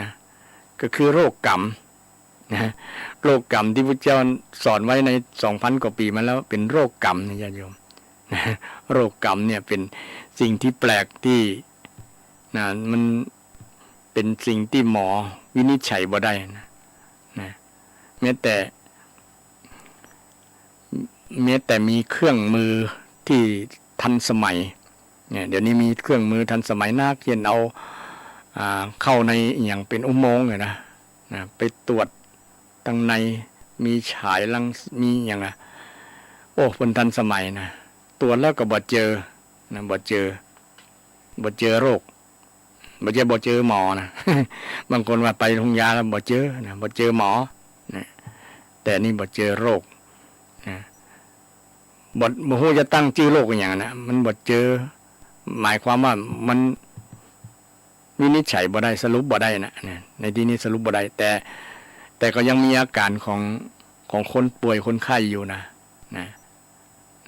คนป่วยคนไข้ว่าเจ็บตัดนั้นหมอก็วินิจฉัยบ่ได้มันเจ็บมันปวดมันเป็นตะไดนั่นนะก็ยังวินิจฉัยสาเหตุบ่ได้เนี่ยคือจะรู้ว่าก็เป็นโรคกรรมโรคกรรมมาจากอดีตมาจากอดีตชาติอดีตชาติก็คือตั้งแต่ตะวามาเป็นต้นมานะจนถึงย้อนไปบ่ฮู้กี่ชาติละนะที่ได้สั่งสมมาฉะนั้นโรคกายจริงๆเป็นกันทุกคนแต่ว่าโรคใจเนี่ยก็เป็นกันทุกคนเช่นเดียวกันแต่ว่าสามารถหายขาดได้หายขาดได้มีพุทธเจ้าเป็นต้นที่หายขาดจากโรคนี้สู้กับโรคนี้ด้วยเอาชีวิตเป็นเดิมพันนะสู้กิเลสพระพุทธเจ้าสู้กิเลสโดยเสียสละพระราชสมบัติมันเป็นพระมหากษัตริย์เป็นเจ้าจักรพรรดินะต่อไปในอนาคตยังบ่พอใจยังจะหาวิธีที่จะ แก้ความแก่ความเจ็บความตายเนี่ยในที่สุดพระองค์ก็เจอเนี่ยเจอว่าอ๋อวิธีจะแก้วิชาจะแก้ความตายนี่พระองค์ได้เสาะปะแล้วนะหันแล้วก็ได้นำความรู้นี้มาบอกมาแสดงให้กับพุทธบริษัททั้งหลายภิกษุภิกษุณีบาศกบาสิกามีปัญจวัคคีย์ทั้งห้าเป็นต้นได้รับมรดกตกทอดมาเป็นกลุ่มแรกเป็นกลุ่มแรกฉะนั้นไผ่บ่มีโรคคือความโลภความโกรธความหลงนี่เนี่ยถือว่าเป็นอโรคยาปรมาลาภาความไม่มีโรควงเล็บทางใจเป็นลาภอันประเสริฐนี่จุดมุ่งหมายพุทธภาษิตนี้คือบ่มีโรคทางใจศรัทธาแต่โรคทางกายนี่มีทุกคนนั่นแหละแต่โรคทางใจเนี้ยอาจจะเกิดกับทุกคนแต่ว่าภัยที่ได้ศึกษาได้รับคำสอนทางพุทธศาสนาแล้วสามารถไปปรับพฤติปฏิบัติคัดเก่าตัวเก่านำเอาหลักธรรมนี้ไปใช้คือมรรคมีองค์มรรคมีองค์คือ8ข้อนะหนทาง8ข้อมรรคแปลว่าหนทางในที่นี้คือทางปฏิบัติ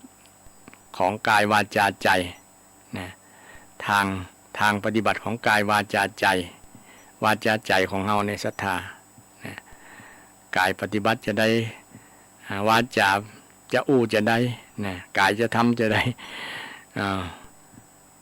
วาจาคำอู้จะอู้จะได้ที่บอกให้มันเป็นโทษเป็นทุกข์นะใจจะคิดจะได้ที่จะบอกเป็นทุกข์นี่อยู่ในคำตอบคือมรรคมีองค์8บางคนก็เจริญเกือบครบเช่นเดียวกันแต่ว่ามันจำบ่ได้เสี่ยง จำบ่ได้มีอย่างพ่องนะเนี่ยสรุปเป็นข้อของศรัทธาฟังเนาะ1ความเข้าใจถูกต้อง2ความคิดถูกต้อง3การพูดถูกต้องอู้ถูกต้องนะ4การกระทำที่ถูกต้อง5อาชีพที่ถูกต้อง6ความเพียรที่ถูกต้อง7ความระลึกที่ถูกต้อง8ความตั้งใจที่ถูกต้อง8ข้อเนี่ยเป็นยาวิเศษที่สามารถที่จะนำไปสู่การพ้นจากปัญหาพ้นจากทุกข์ได้นี่ถ้าเป็นภาษาบาลีก็สัมมาทิฏฐิสัมมาสังกัปปะสัมมาวาจาสัมมากัมมันตะสัมมาอาชีวะสัมมาวายามะสัมมาสติสัมมาสมาธินี่ศรัทธาบ่ได้เรียนบาลีมันก็บ่เข้าใจเนาะก็แต่เป็นไทยให้ศรัทธาญาติโยมได้ฟังเข้าใจง่ายนะเข้าใจง่ายแล้วนำไปใช้กับทุกคนเช่นศรัทธาที่ไปวัดไปวาเพื่อนคือเจริญสมาธินี่คือฝึกสมาธิเนาะบางคนบ่ค่อยชอบตัวใดนะถ้านั่งรับตาแล้วมันรู้สึกอึดอัดรำคาญอย่างต่างๆเนาะเพราะว่ามันคุ้นเคยแต่ถ้าบอกปัจจตานั้นตานี้ได้ง่ายอยู่เนาะเพราะว่ามันควักสตางค์แล้วก็จบกันประมาณนั้นนะการบำเพ็ญทานถ้ามาคือรักษาศีลก็ดีสมาธิเจริญสมาธิก็ดีรู้สึกว่ามันบ่คุ้นเคยนะสำหรับคนที่ห่างๆวัดนะแต่คนที่อยู่ใกล้วัดบ่มีปัญหาแล้วล่ะหันประโยชน์ของการทำสมาธิแล้วความตั้งใจสมาธินะสมาธิก็อยู่ในมรรคมีองค์8นะตั้งใจการกระทำตามมรรคมีองค์8นั่นแหละนะตั้งใจดีตั้งใจอยู่ในกุศลนี่ตั้งใจอยู่ในกุศลนะระวังกุศลตั้งใจเพียรนะเชื่อมโยงไปมรรคหลายๆตัวได้นะเชื่อมโยงกันเพราะว่ามรรคนี้มันเป็นกลุ่มก้อนเดียวกันบ่ใช่ว่าแยกปฏิบัติกันมันจะอยู่ในกลุ่มก้อนเดียวกันหมดละทั้ง8ข้อเนี่ยนะ8ข้อเนี่ย บางครั้งมีเกิดพร้อมๆกันเลยสติก็ดีนะสติคือการระลึกนึกได้นะการกระทำกำอู้ความคิดนี่ระลึกนึกได้รู้ตัวนี่เขาเรียกว่าเจริญสตินะเจริญสติก็เป็นธรรมะที่นำไปใช้กับชีวิตทุกลมหายใจญาติโยมเช่นอานาปานสตินี่เป็นคือจิตอยู่ที่ลมหายใจนะหายใจเข้าหายใจออกเนี่ยนะเป็นคำสอนที่พระเจ้าว่าตัดว่าเป็นการที่ได้อานิสงส์อย่างมากบ่ต้องลงทุนบ่ต้องเสี่ยงสักบาทนะอย่างมากเลยอานาปานสติแต่บางคนบ่เคยทำไปกำหนดลมหายใจรู้สึกว่ามันอึดมันอิดมันรู้สึกว่าอย่างต่างๆนะโอ้นะบ่เคยสังเกตลมหายใจสักเตือมาเอาจิตมาอยู่ที่ลมหายใจมันอึดอัดจะได้บ่ฮู้นะ รู้สึกว่ามันเป็นอันนั้นเป็นอันนี้นะเพราะว่าเลยบ่ชอบเป็นไงนะบ่ชอบแต่การปฏิบัติเพื่อเป็นบ่คือบังคับนี่โยมบ่คือบังคับลมหายใจปล่อยไปตามธรรมชาติไงฮู้บ่ได้ว่ามันหายใจมันระหว่างหายใจเข้ากับหายใจออกนี่มันยาวมันสั้นต่างกันก็นะสังเกตมันเข้ามันผ่านตั้งใดไปพ้องผ่านตั้งหูดังตั้งปอดทั้งกระบังลมอย่างพวกนั้นนะตั้งเข้าไปในพุ่นเนาะนะเอาสิ่งที่ดีเข้าไปคืออากาศบริสุทธิ์นะเข้าไปนะเอาพิจารณาลมหายใจที่มันการพิจารณาลมหายใจเพิ่นก็เป็นห้องว่าเป็นกายอย่างหนึ่งกายานุปัสสนาตัวเนี่ยเป็นกายอย่างหนึ่งเป็นธาตุอย่างหนึ่งในธาตุสี่เนี่ยทั้งที่มันบหันตัวนะลมหายใจเนี่ยนะลมหายใจบหันตัวแต่มันเป็นธาตุอย่างหนึ่งนะเป็นธรรมชาติอย่างหนึ่งที่เข้าไปในร่างกายของเราแล้วก็ออกมาเข้าออกเนี่ยเข้าออกมันเป็นธรรมชาติแล้วพุทธเจ้าสุดยอดที่พระองค์นั้นเอาธรรมชาตินี่แหละบ่ต้องไปเสาะอุปกรณ์อย่างอื่นที่มันเสี่ยงเสียเวลาบ่ได้นะเอากำหนดลมหายใจเข้าออกเนี่ยหายใจเข้ารู้หายใจรู้มันจะได้สมาธินะได้สมาธิเจริญสติแล้วได้สมาธิตัวนะได้ประโยชน์ทั้งสองอย่างนะได้ความระลึกรู้ตัวนะรู้ตัวทั่วพร้อมนี่เป็นการนำธรรมะมาใช้ในชีวิตประจำวันแต่เดี๋ยวนี้ใจเฮามันบ่อยู่กับสติอยู่กับสมาธิคิดอย่างสปะเรื่องคิดเรื่องการเรื่องงานคิดเรื่องอันนั้นอันนี้คิดเรื่องคนอื่นคิดเรื่องโคตรเรื่องบ่ชอบคนนั้นเรื่องนี้นะมันเลยทำให้วุ่นวายจิตวุ่นวายฟุ้งซ่านภาษาธรรมะจิตฟุ้งซ่านนะเมื่อจิตฟุ้งซ่านแล้วมันก็บอกสงบเลยเนาะนะมันก็บ่ม่วนละใจรู้สึกบ่ม่วนให้วันนี้นะฟุ้งจะได้คิดอย่างบ่ม่วนจิตม่วนใจนั่นแหละนี่ละโปรดเข้าใจท่านผู้ฟังทั้งหลายนะมันเป็นพฤติกรรมของจิตของเราที่มันวุ่นวายมันแสดงออกมานะตาหูตันเหียนหูสังเกตนะโยนิโสมนสิการเนี่ยนะพิจารณาโดยแยบคายนะสังเกตใจสังเกตจิตนี่มันก็จะเป็นประโยชน์นะจะได้รู้ตัวว่าเราคิดอย่างยังเนาะนะการคิดลึกนึกเนี่ยมันก็จะเป็นธรรมชาติที่จัดสรรโดยธรรมชาติของเขาโดยเฉพาะเจริญสติเนี่ยมันก็จะทำเป็นธรรมะจัดสรรให้เฮาเนี่ยบ่ได้มีพฤติกรรมต่างๆการกระทำกรรมอู้ความคิดต่างๆมันที่จะไปในทางที่บ่ถูกบ่ต้องเนี่ยมันจะมีขึ้นในตัวตนเฮาฉะนั้นในฐานะชาวพุทธเนี่ยเฮาก็นำประโยชน์จากธรรมังสรณังคัจฉามิเป็นที่พึ่งทางจิตทางใจนะเนี่ยเขาก็จะอยู่แบบมีคุณภาพจิตใจเขาก็จะมีสติมีสมาธิเข้มแข็งในการดำเนินชีวิตเนาะศรัทธาท่านผู้ฟังทั้งหลายฟังแล้วเป็นจะได้พ้องกับกิ้งกลางมาในเนอะศรัทธาญาติโยมฟังอยู่ก็ชัดเจนแต่ใดเนาะ053-114-332วันนี้หัวข้อที่ว่า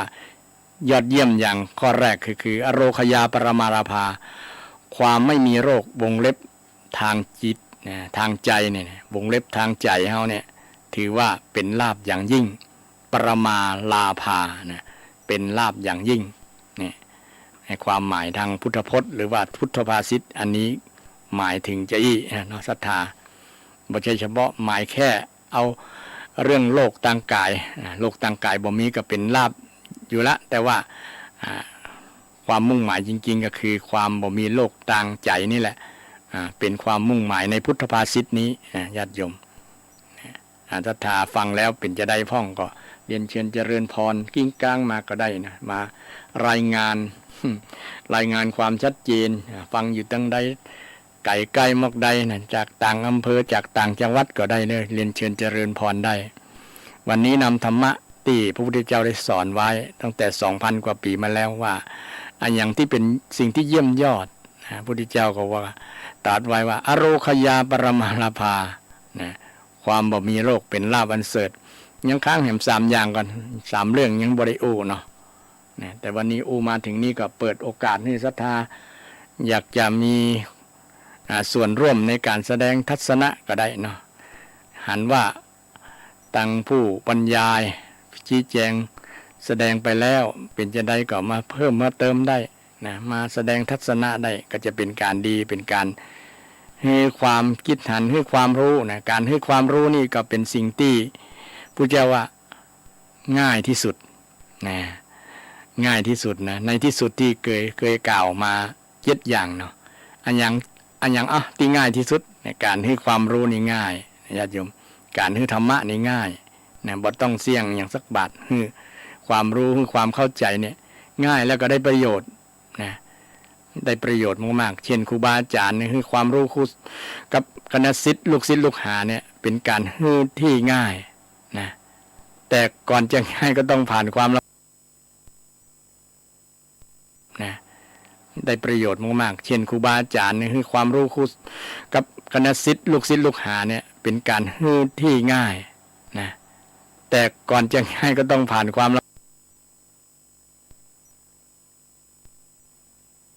สุดนะหรือการให้อย่างหลายๆอย่างให้ง่ายนะเช่นให้รอยยิ้มให้กำอู่กำจาที่ดีที่ม่วนนะเป็นสุภาษิตนะวาจาสุภาษิตนี้ก็เป็นสิ่งที่ง่ายมากๆแต่ยกเว้นคนที่เป็นคนพาลนะกำอูที่ดีกับคนอื่นยากนะมีแต่กำแจ้งกำด่ากำว่ากำนินทาต่างๆนะยกเว้นแต่คนที่ดีเนี่ยทำดีได้ง่ายนะคนดีนี่ทำดีง่ายคนชั่วทำดียากพุทธเจ้าจะตรัสว่านะบางคนแย้งเนาะการถามกันเถียงกันว่าอันอย่างทำง่ายกว่ากันระหว่างความดีกับความชั่วคนดีก็ว่าทำดีเนี่ยก็ง่ายนะทำดีเช่นยิ้มเหมือนกันเนี่ยง่าย แต่คนชั่วนะ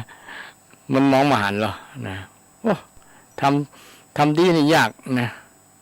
ได้เสี่ยงสตังค์มะอย่างเป็นต้นนะแค่จะยิ้มให้คนอื่นก็ยังยากอยู่เนี่ยคนที่บดีนะคนพาลเนาะภาษาป้าเนาะคนพาลคนพาลพาลปาไปหาผิดบัณฑิตพาไปหาผลเนี่ยบัณฑิตพาไปหาผลเนี่ย053114332ศรัทธาอยากจะกลิ้งกลางมาฟังอยู่วันนี้ก็เป็นวันพุธเริ่มต้นเดือนเริ่มต้นเดือนพฤศจิกายนตรงกับเก้าค่ำเดือนยี่เพ็งเดือนยี่ใกล้จะถึงยี่เพ็งแล้วญาติโยมมีเรื่องอย่างจะมาเล่าสู่กันฟังก็ได้นะใจโอกาสเวลานี้ก็ได้นะมีเรื่องดีๆเนี่ยก็เป็นการฮื้อที่ง่ายเล่าเรื่องดีๆให้กันฟังอย่างคนแต่ก่อนเล่านิทานให้ลูกหลานฟังเนี่ยนะเป็นคติธรรมซึ่งก็เป็นสิ่งที่มีผลต่อ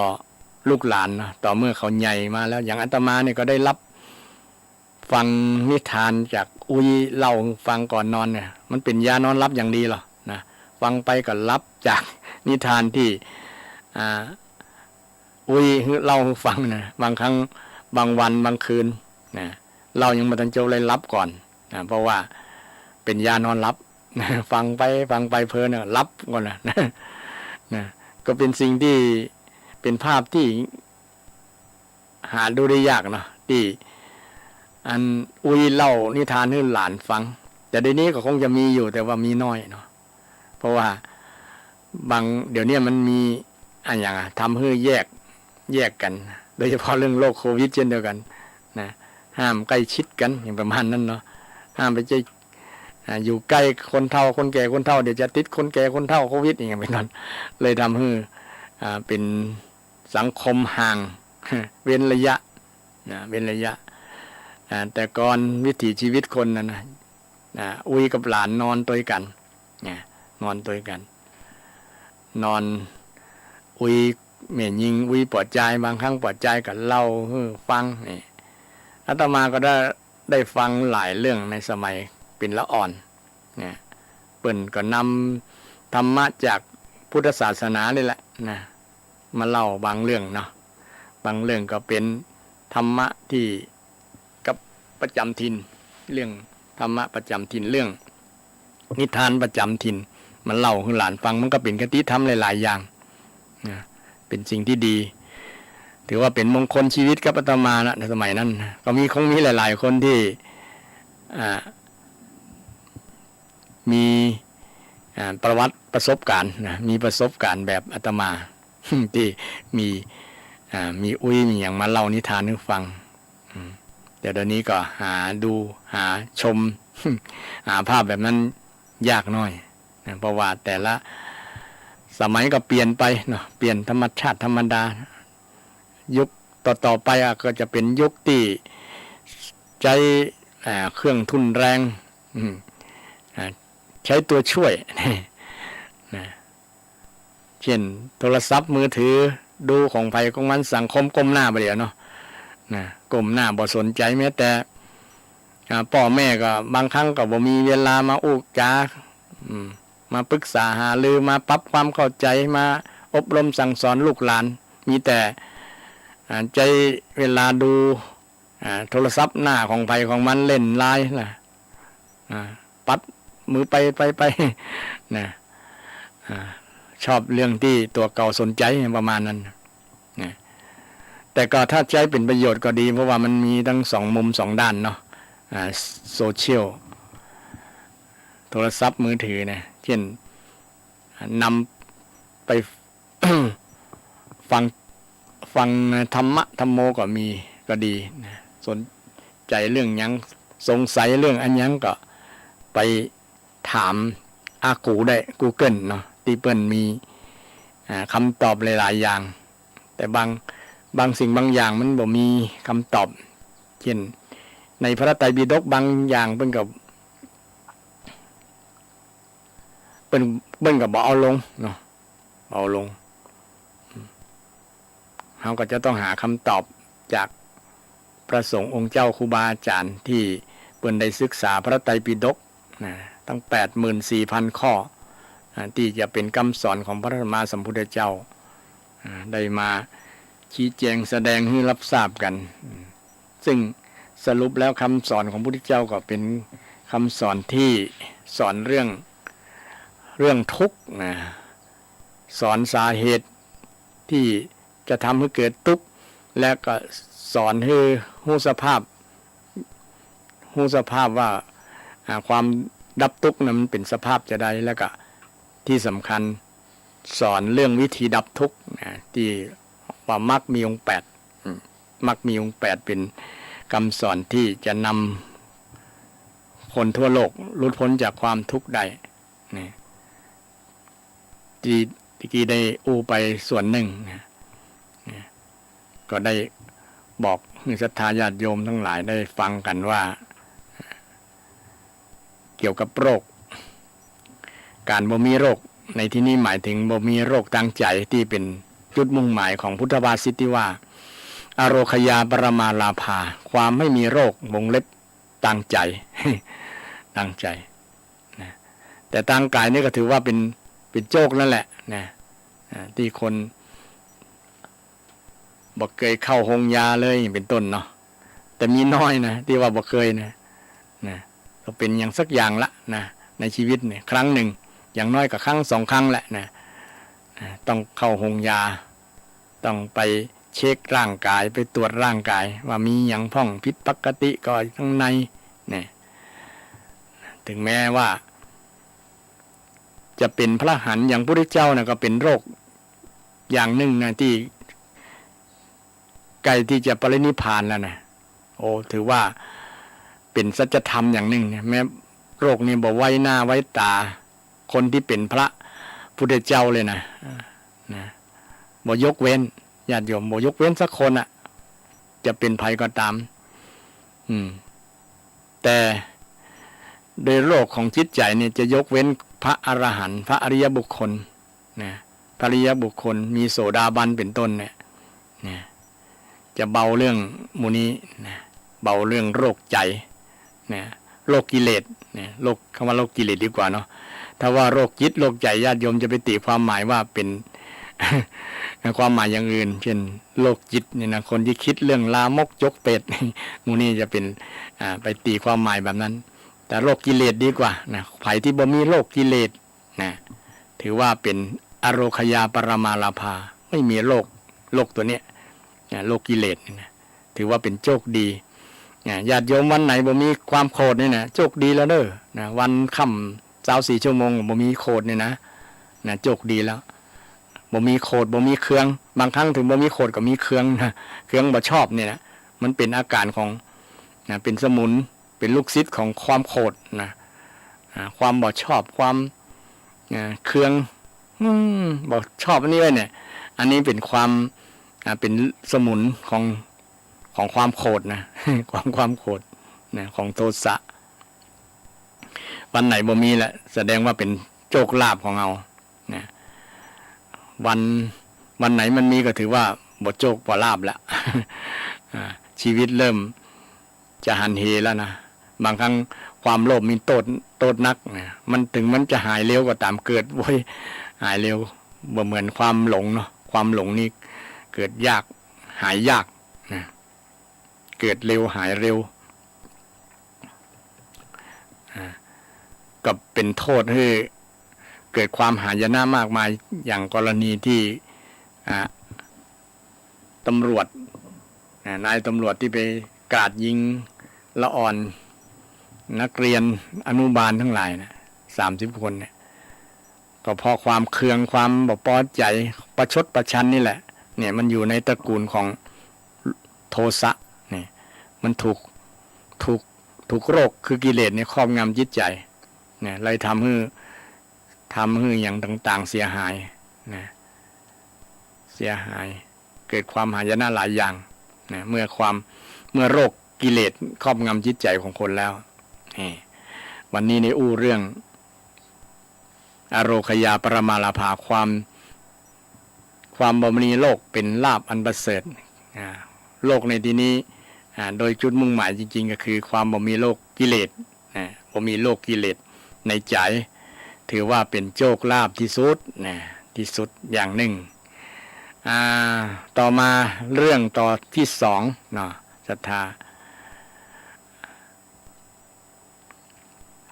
สันตุถีปรมังทนังนี่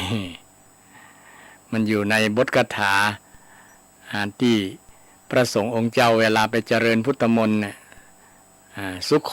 ปุญญสะอุจโยนี่ศรัทธาคงจะพอเคยคุ้นหูพ้องเนาะบทสุดท้าย4 บรรทัดสุดท้ายก็จะมีว่าอโรคยาปรมาลาภาสันตุถีปรมังทนังวิสาสาปรมายาตีนิพพานังปรมังสุขังนี่ได้ยินกันว่าสุขขังนะสาธุคือจบละเอวังละพระสงฆ์เจ้าสาธยายมนต์เสร็จละนี่เป็นบทสรุปปิดท้ายสุขขังแหละเนี่ยไอ้บรรทัดที่2ข้อที่2บทที่2ที่ว่าสันตุถีปรมังทนังเนี่ยมันมีคำว่าปรมังทนังด้วยนี่สันตุถีปรมังทนังซึ่งแปลเป็นภาษาไทยก็ว่าความสันโดษเนี่ยเป็นทรัพย์อย่างเยี่ยมยอดเยี่ยมยอดปรมังแปลว่าเยี่ยมยอดนี่เยี่ยมกว่าทรัพย์ทั้งหลายสันโดษนี้เป็นทรัพย์ภายในเป็นอริยทรัพย์อริยทรัพย์นี้มี7 อย่างศรัทธาท่านผู้ฟังมี7 อย่างอริยทรัพย์7 ประการจริงๆมีนักกว่านั้นแต่ว่าในหมวด7นี่มี7 อย่างนะ มี7อย่างอย่างหนึ่งมีทรัพย์คือศรัทธาศรัทธาคือทรัพย์ศรัทธาทันนังศีละทันนังหิริทันนังโอตตัปปะทันนังจาคะทันนังสุตตะทันนังปัญญาทันนังมี7อย่าง7อย่างที่ศรัทธาคงเคยได้ฟังธรรมโลกาวุธิเนาะถ้าจำบ่ผิดอาตมาก็พอจะจำได้ว่าอริยทรัพย์7ที่เป็นมีในธรรมโลกาวุธิเนี่ยมี7ประการแล้วก็อยู่ในพระไตรปิฎก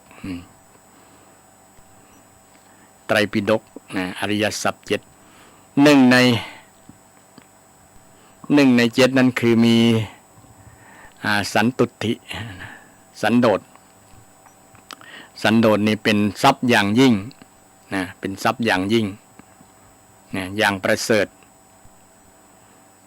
ความยินดีนะสันตุตนะสัน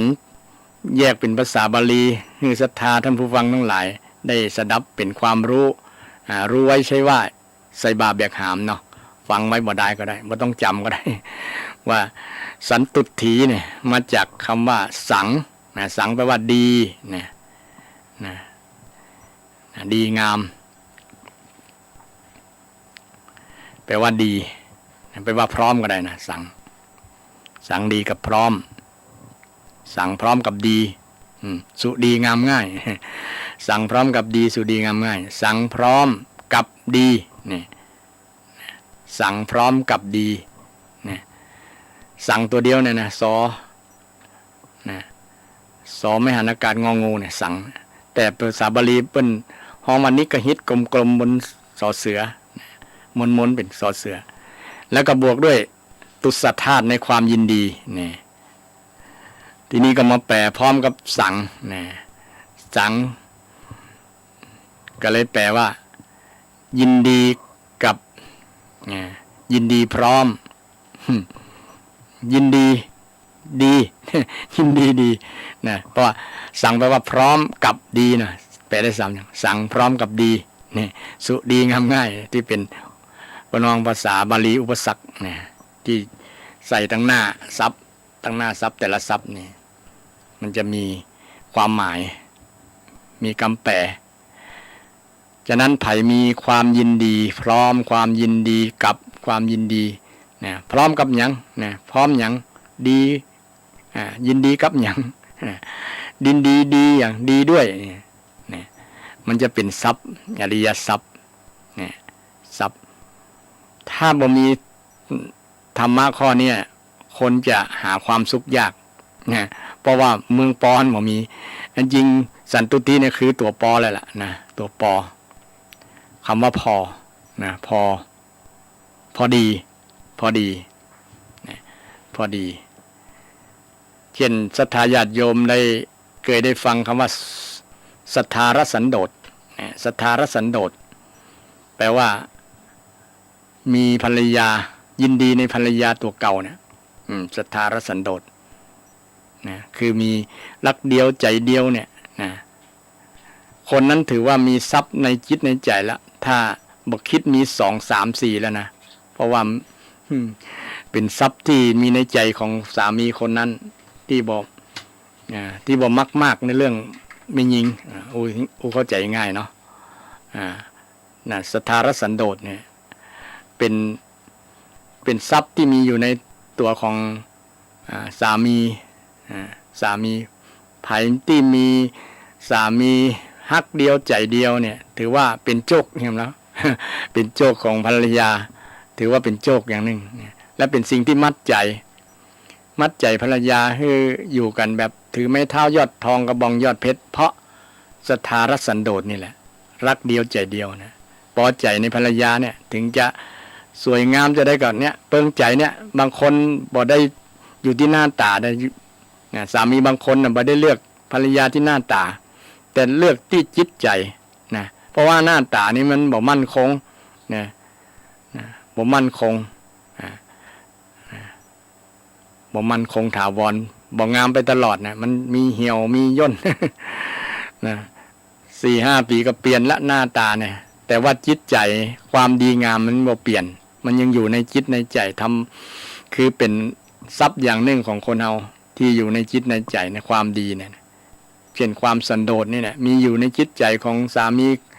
คนใดเนี่ยคนนั้นถือว่าเป็นทรัพย์โปรดภูมิใจเลยว่าเฮามีทรัพย์สมบัติอย่างอยู่ในจิตในใจของเฮาล้อเนี่ยนะถ้าผมมีตัวนี้นะเฮาจะมีใหม่มีน้อยมีกิ๊กมีกัก มีหลายๆอย่างนะตัวมาแล้วก็ปัญหาต่างๆตัวมานักหลายนะปัญหาครอบครัวแตกแยกอย่าร้างกัน ก็เพราะว่ามันบ่มีทรัพย์ตัวนี้นะทรัพย์ตัวนี้แหละจะดลบันดาลให้ทรัพย์ภายนอกเกิดขึ้นนะศรัทธาลองสังเกตลองไตร่ตรองลองดูเนอะสามีกับภรรยารักเดียวใจเดียวต่อกันเนี่ยจะทำมาหากินนะแบบที่มือขึ้น ทำมาหากินเกิดความร่ำรวยได้ง่ายนะประสบผลสำเร็จได้ง่ายนะลองสังเกตตรงข้ามกับกรณีคนที่บ่มีทรัพย์อันเนี้ยบ่มีสันโดษเนี่ยนะในภรรยาสามีเนี่ยสามีก็มีนอกใจภรรยาก็นอกใจสามีเนี่ยนะการันตีได้เลยนะครอบครัวนั้นน่ะมีแต่ความหายนะอยู่กันไม่รอดศรัทธาแต่ถ้าสามีภรรยามีศรัทธาและสันโดษนะสามีสันโดษเนี่ยนะสันโดษในสามีตัวเก่ายินดีถึงแม้จะรูปบ่สวยบ่รอบ่งามก็ยินดีกับสามีตัวเก่านี่แหละเพราะว่าเขามีความดีความรับผิดชอบทำหน้าที่ดีบ่บกพร่องนะสมเป็นกับสามีเป็นพ่อของลูกต่างสามีก็เช่นเดียวกันนะก็ยินดีในภรรยาที่เป็นแม่ของลูกที่ทำหน้าที่ของภรรยาอย่างดีบ่บกพร่องนะครบถ้วนสมบูรณ์บริบูรณ์เนี่ยอยู่กันเจริญมีแต่เจริญญาติโยมแต่ถึงวันนี้ลองสังเกตภัยที่นอกใจกันนะบ่ซื่อสัตย์ต่อกันเนี่ยโอ้ร้อยทั้งร้อยศรัทธาสังเกตนะมันย่อมหาความสุขยากเพราะว่ามันขาดสันโดษนะขาดสันโดษอันนี้เพียงตัวอย่างเดียวที่ยกคำว่าสันโดษความพอใจของสามีและภรรยามีต่อกันเป็นทรัพย์ที่มีในจิตใจของคู่ครองของสามีภรรยาเนี่ยจะทำให้เกิดทรัพย์ภายนอกตัวนะทำมาหากินเจริญขึ้นเรื่อยๆก็มีหลายๆคู่หลายๆท่านนะที่เนี่ยมีรักเดียวใจเดียวมีสันโดษในนะซื่อสัตย์ต่อกันบ่นอกใจกันเนี่ยจะทำมาหากินขึ้น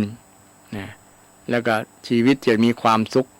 ครอบครัวจะอบอุ่นมีความสุขนะลูกหลานก็จะมีความสุขเพราะ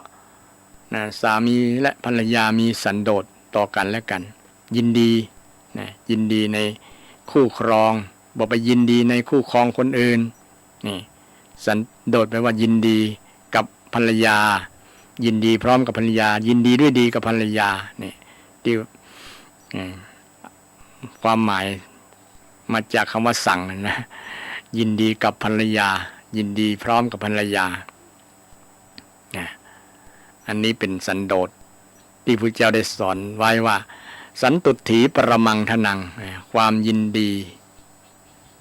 สันโดษแปลว่าความยินดีปรมังว่าอย่างยิ่งทนังแปลว่าทรัพย์เป็นทรัพย์อย่างยิ่งเนี่ยเป็นทรัพย์อย่างยิ่งเป็นทรัพย์อริยทรัพย์ที่มีในจิตใจของสามีภรรยาจะทำให้เจริญทำอย่างจะเจริญดีๆทั้งนั้นเพราะต่างคนต่างมีธรรมคือสันโดษธรรมสันตุถีเนี่ยนะแล้วก็เป็นมงคลในมงคลหนึ่งเลยหรอนะคำว่าสันโดษเป็นมงคลชีวิตที่เกิดขึ้นอันนี้เรื่องความสันโดษเป็นทรัพย์นะมาถึงช่วงสุดท้ายของเวลาก็จะหมดเวลาก็ขอนำรายการจากศรัทธาญาติโยมมาต่อวันพุธหน้าเนาะวันพุธหน้าศรัทธาอยากจะฟังต่อก็เปิดมาที่คลื่น 104.5 เมกะเฮิรตซ์วัดฝายหินซึ่งมีท่านอาจารย์พระครูสมุวิสุวัตรวรจิตโจเป็นนายสถานีดูแลรายการให้เป็นอย่างดี ต้องขอกราบขอบคุณท่านอาจารย์พระครูสมุวิสุวัตรวรจิตโจเป็นอย่างยิ่งที่เอื้ออำนวยความสะดวกให้กับตั้งรายการธรรมะเพื่อสืบสานและเพิ่มแรงบันดาลใจจากวัดชัยสถานป่าเซาน้อยวันนี้กระผมอัตมาภาพนำรายการจากท่านผู้ฟังไปก่อนวันพุธหน้าปะกันใหม่นะวันนี้ขออวยพรให้ท่านผู้ฟังทุกท่านทุกคนมีสุขภาพแข็งแรงและก็สุขภาพใจเข้มแข็งที่เป็นอโรคยาปรมาลาภาและให้เจริญไปด้วยอายุวันนะสุขะภระปฏิภาณธรรมสารคุณสารสมบัติงอกงามไพบูลย์ในพระพุทธศาสนาตลอดกาลนานเทินเจริญพร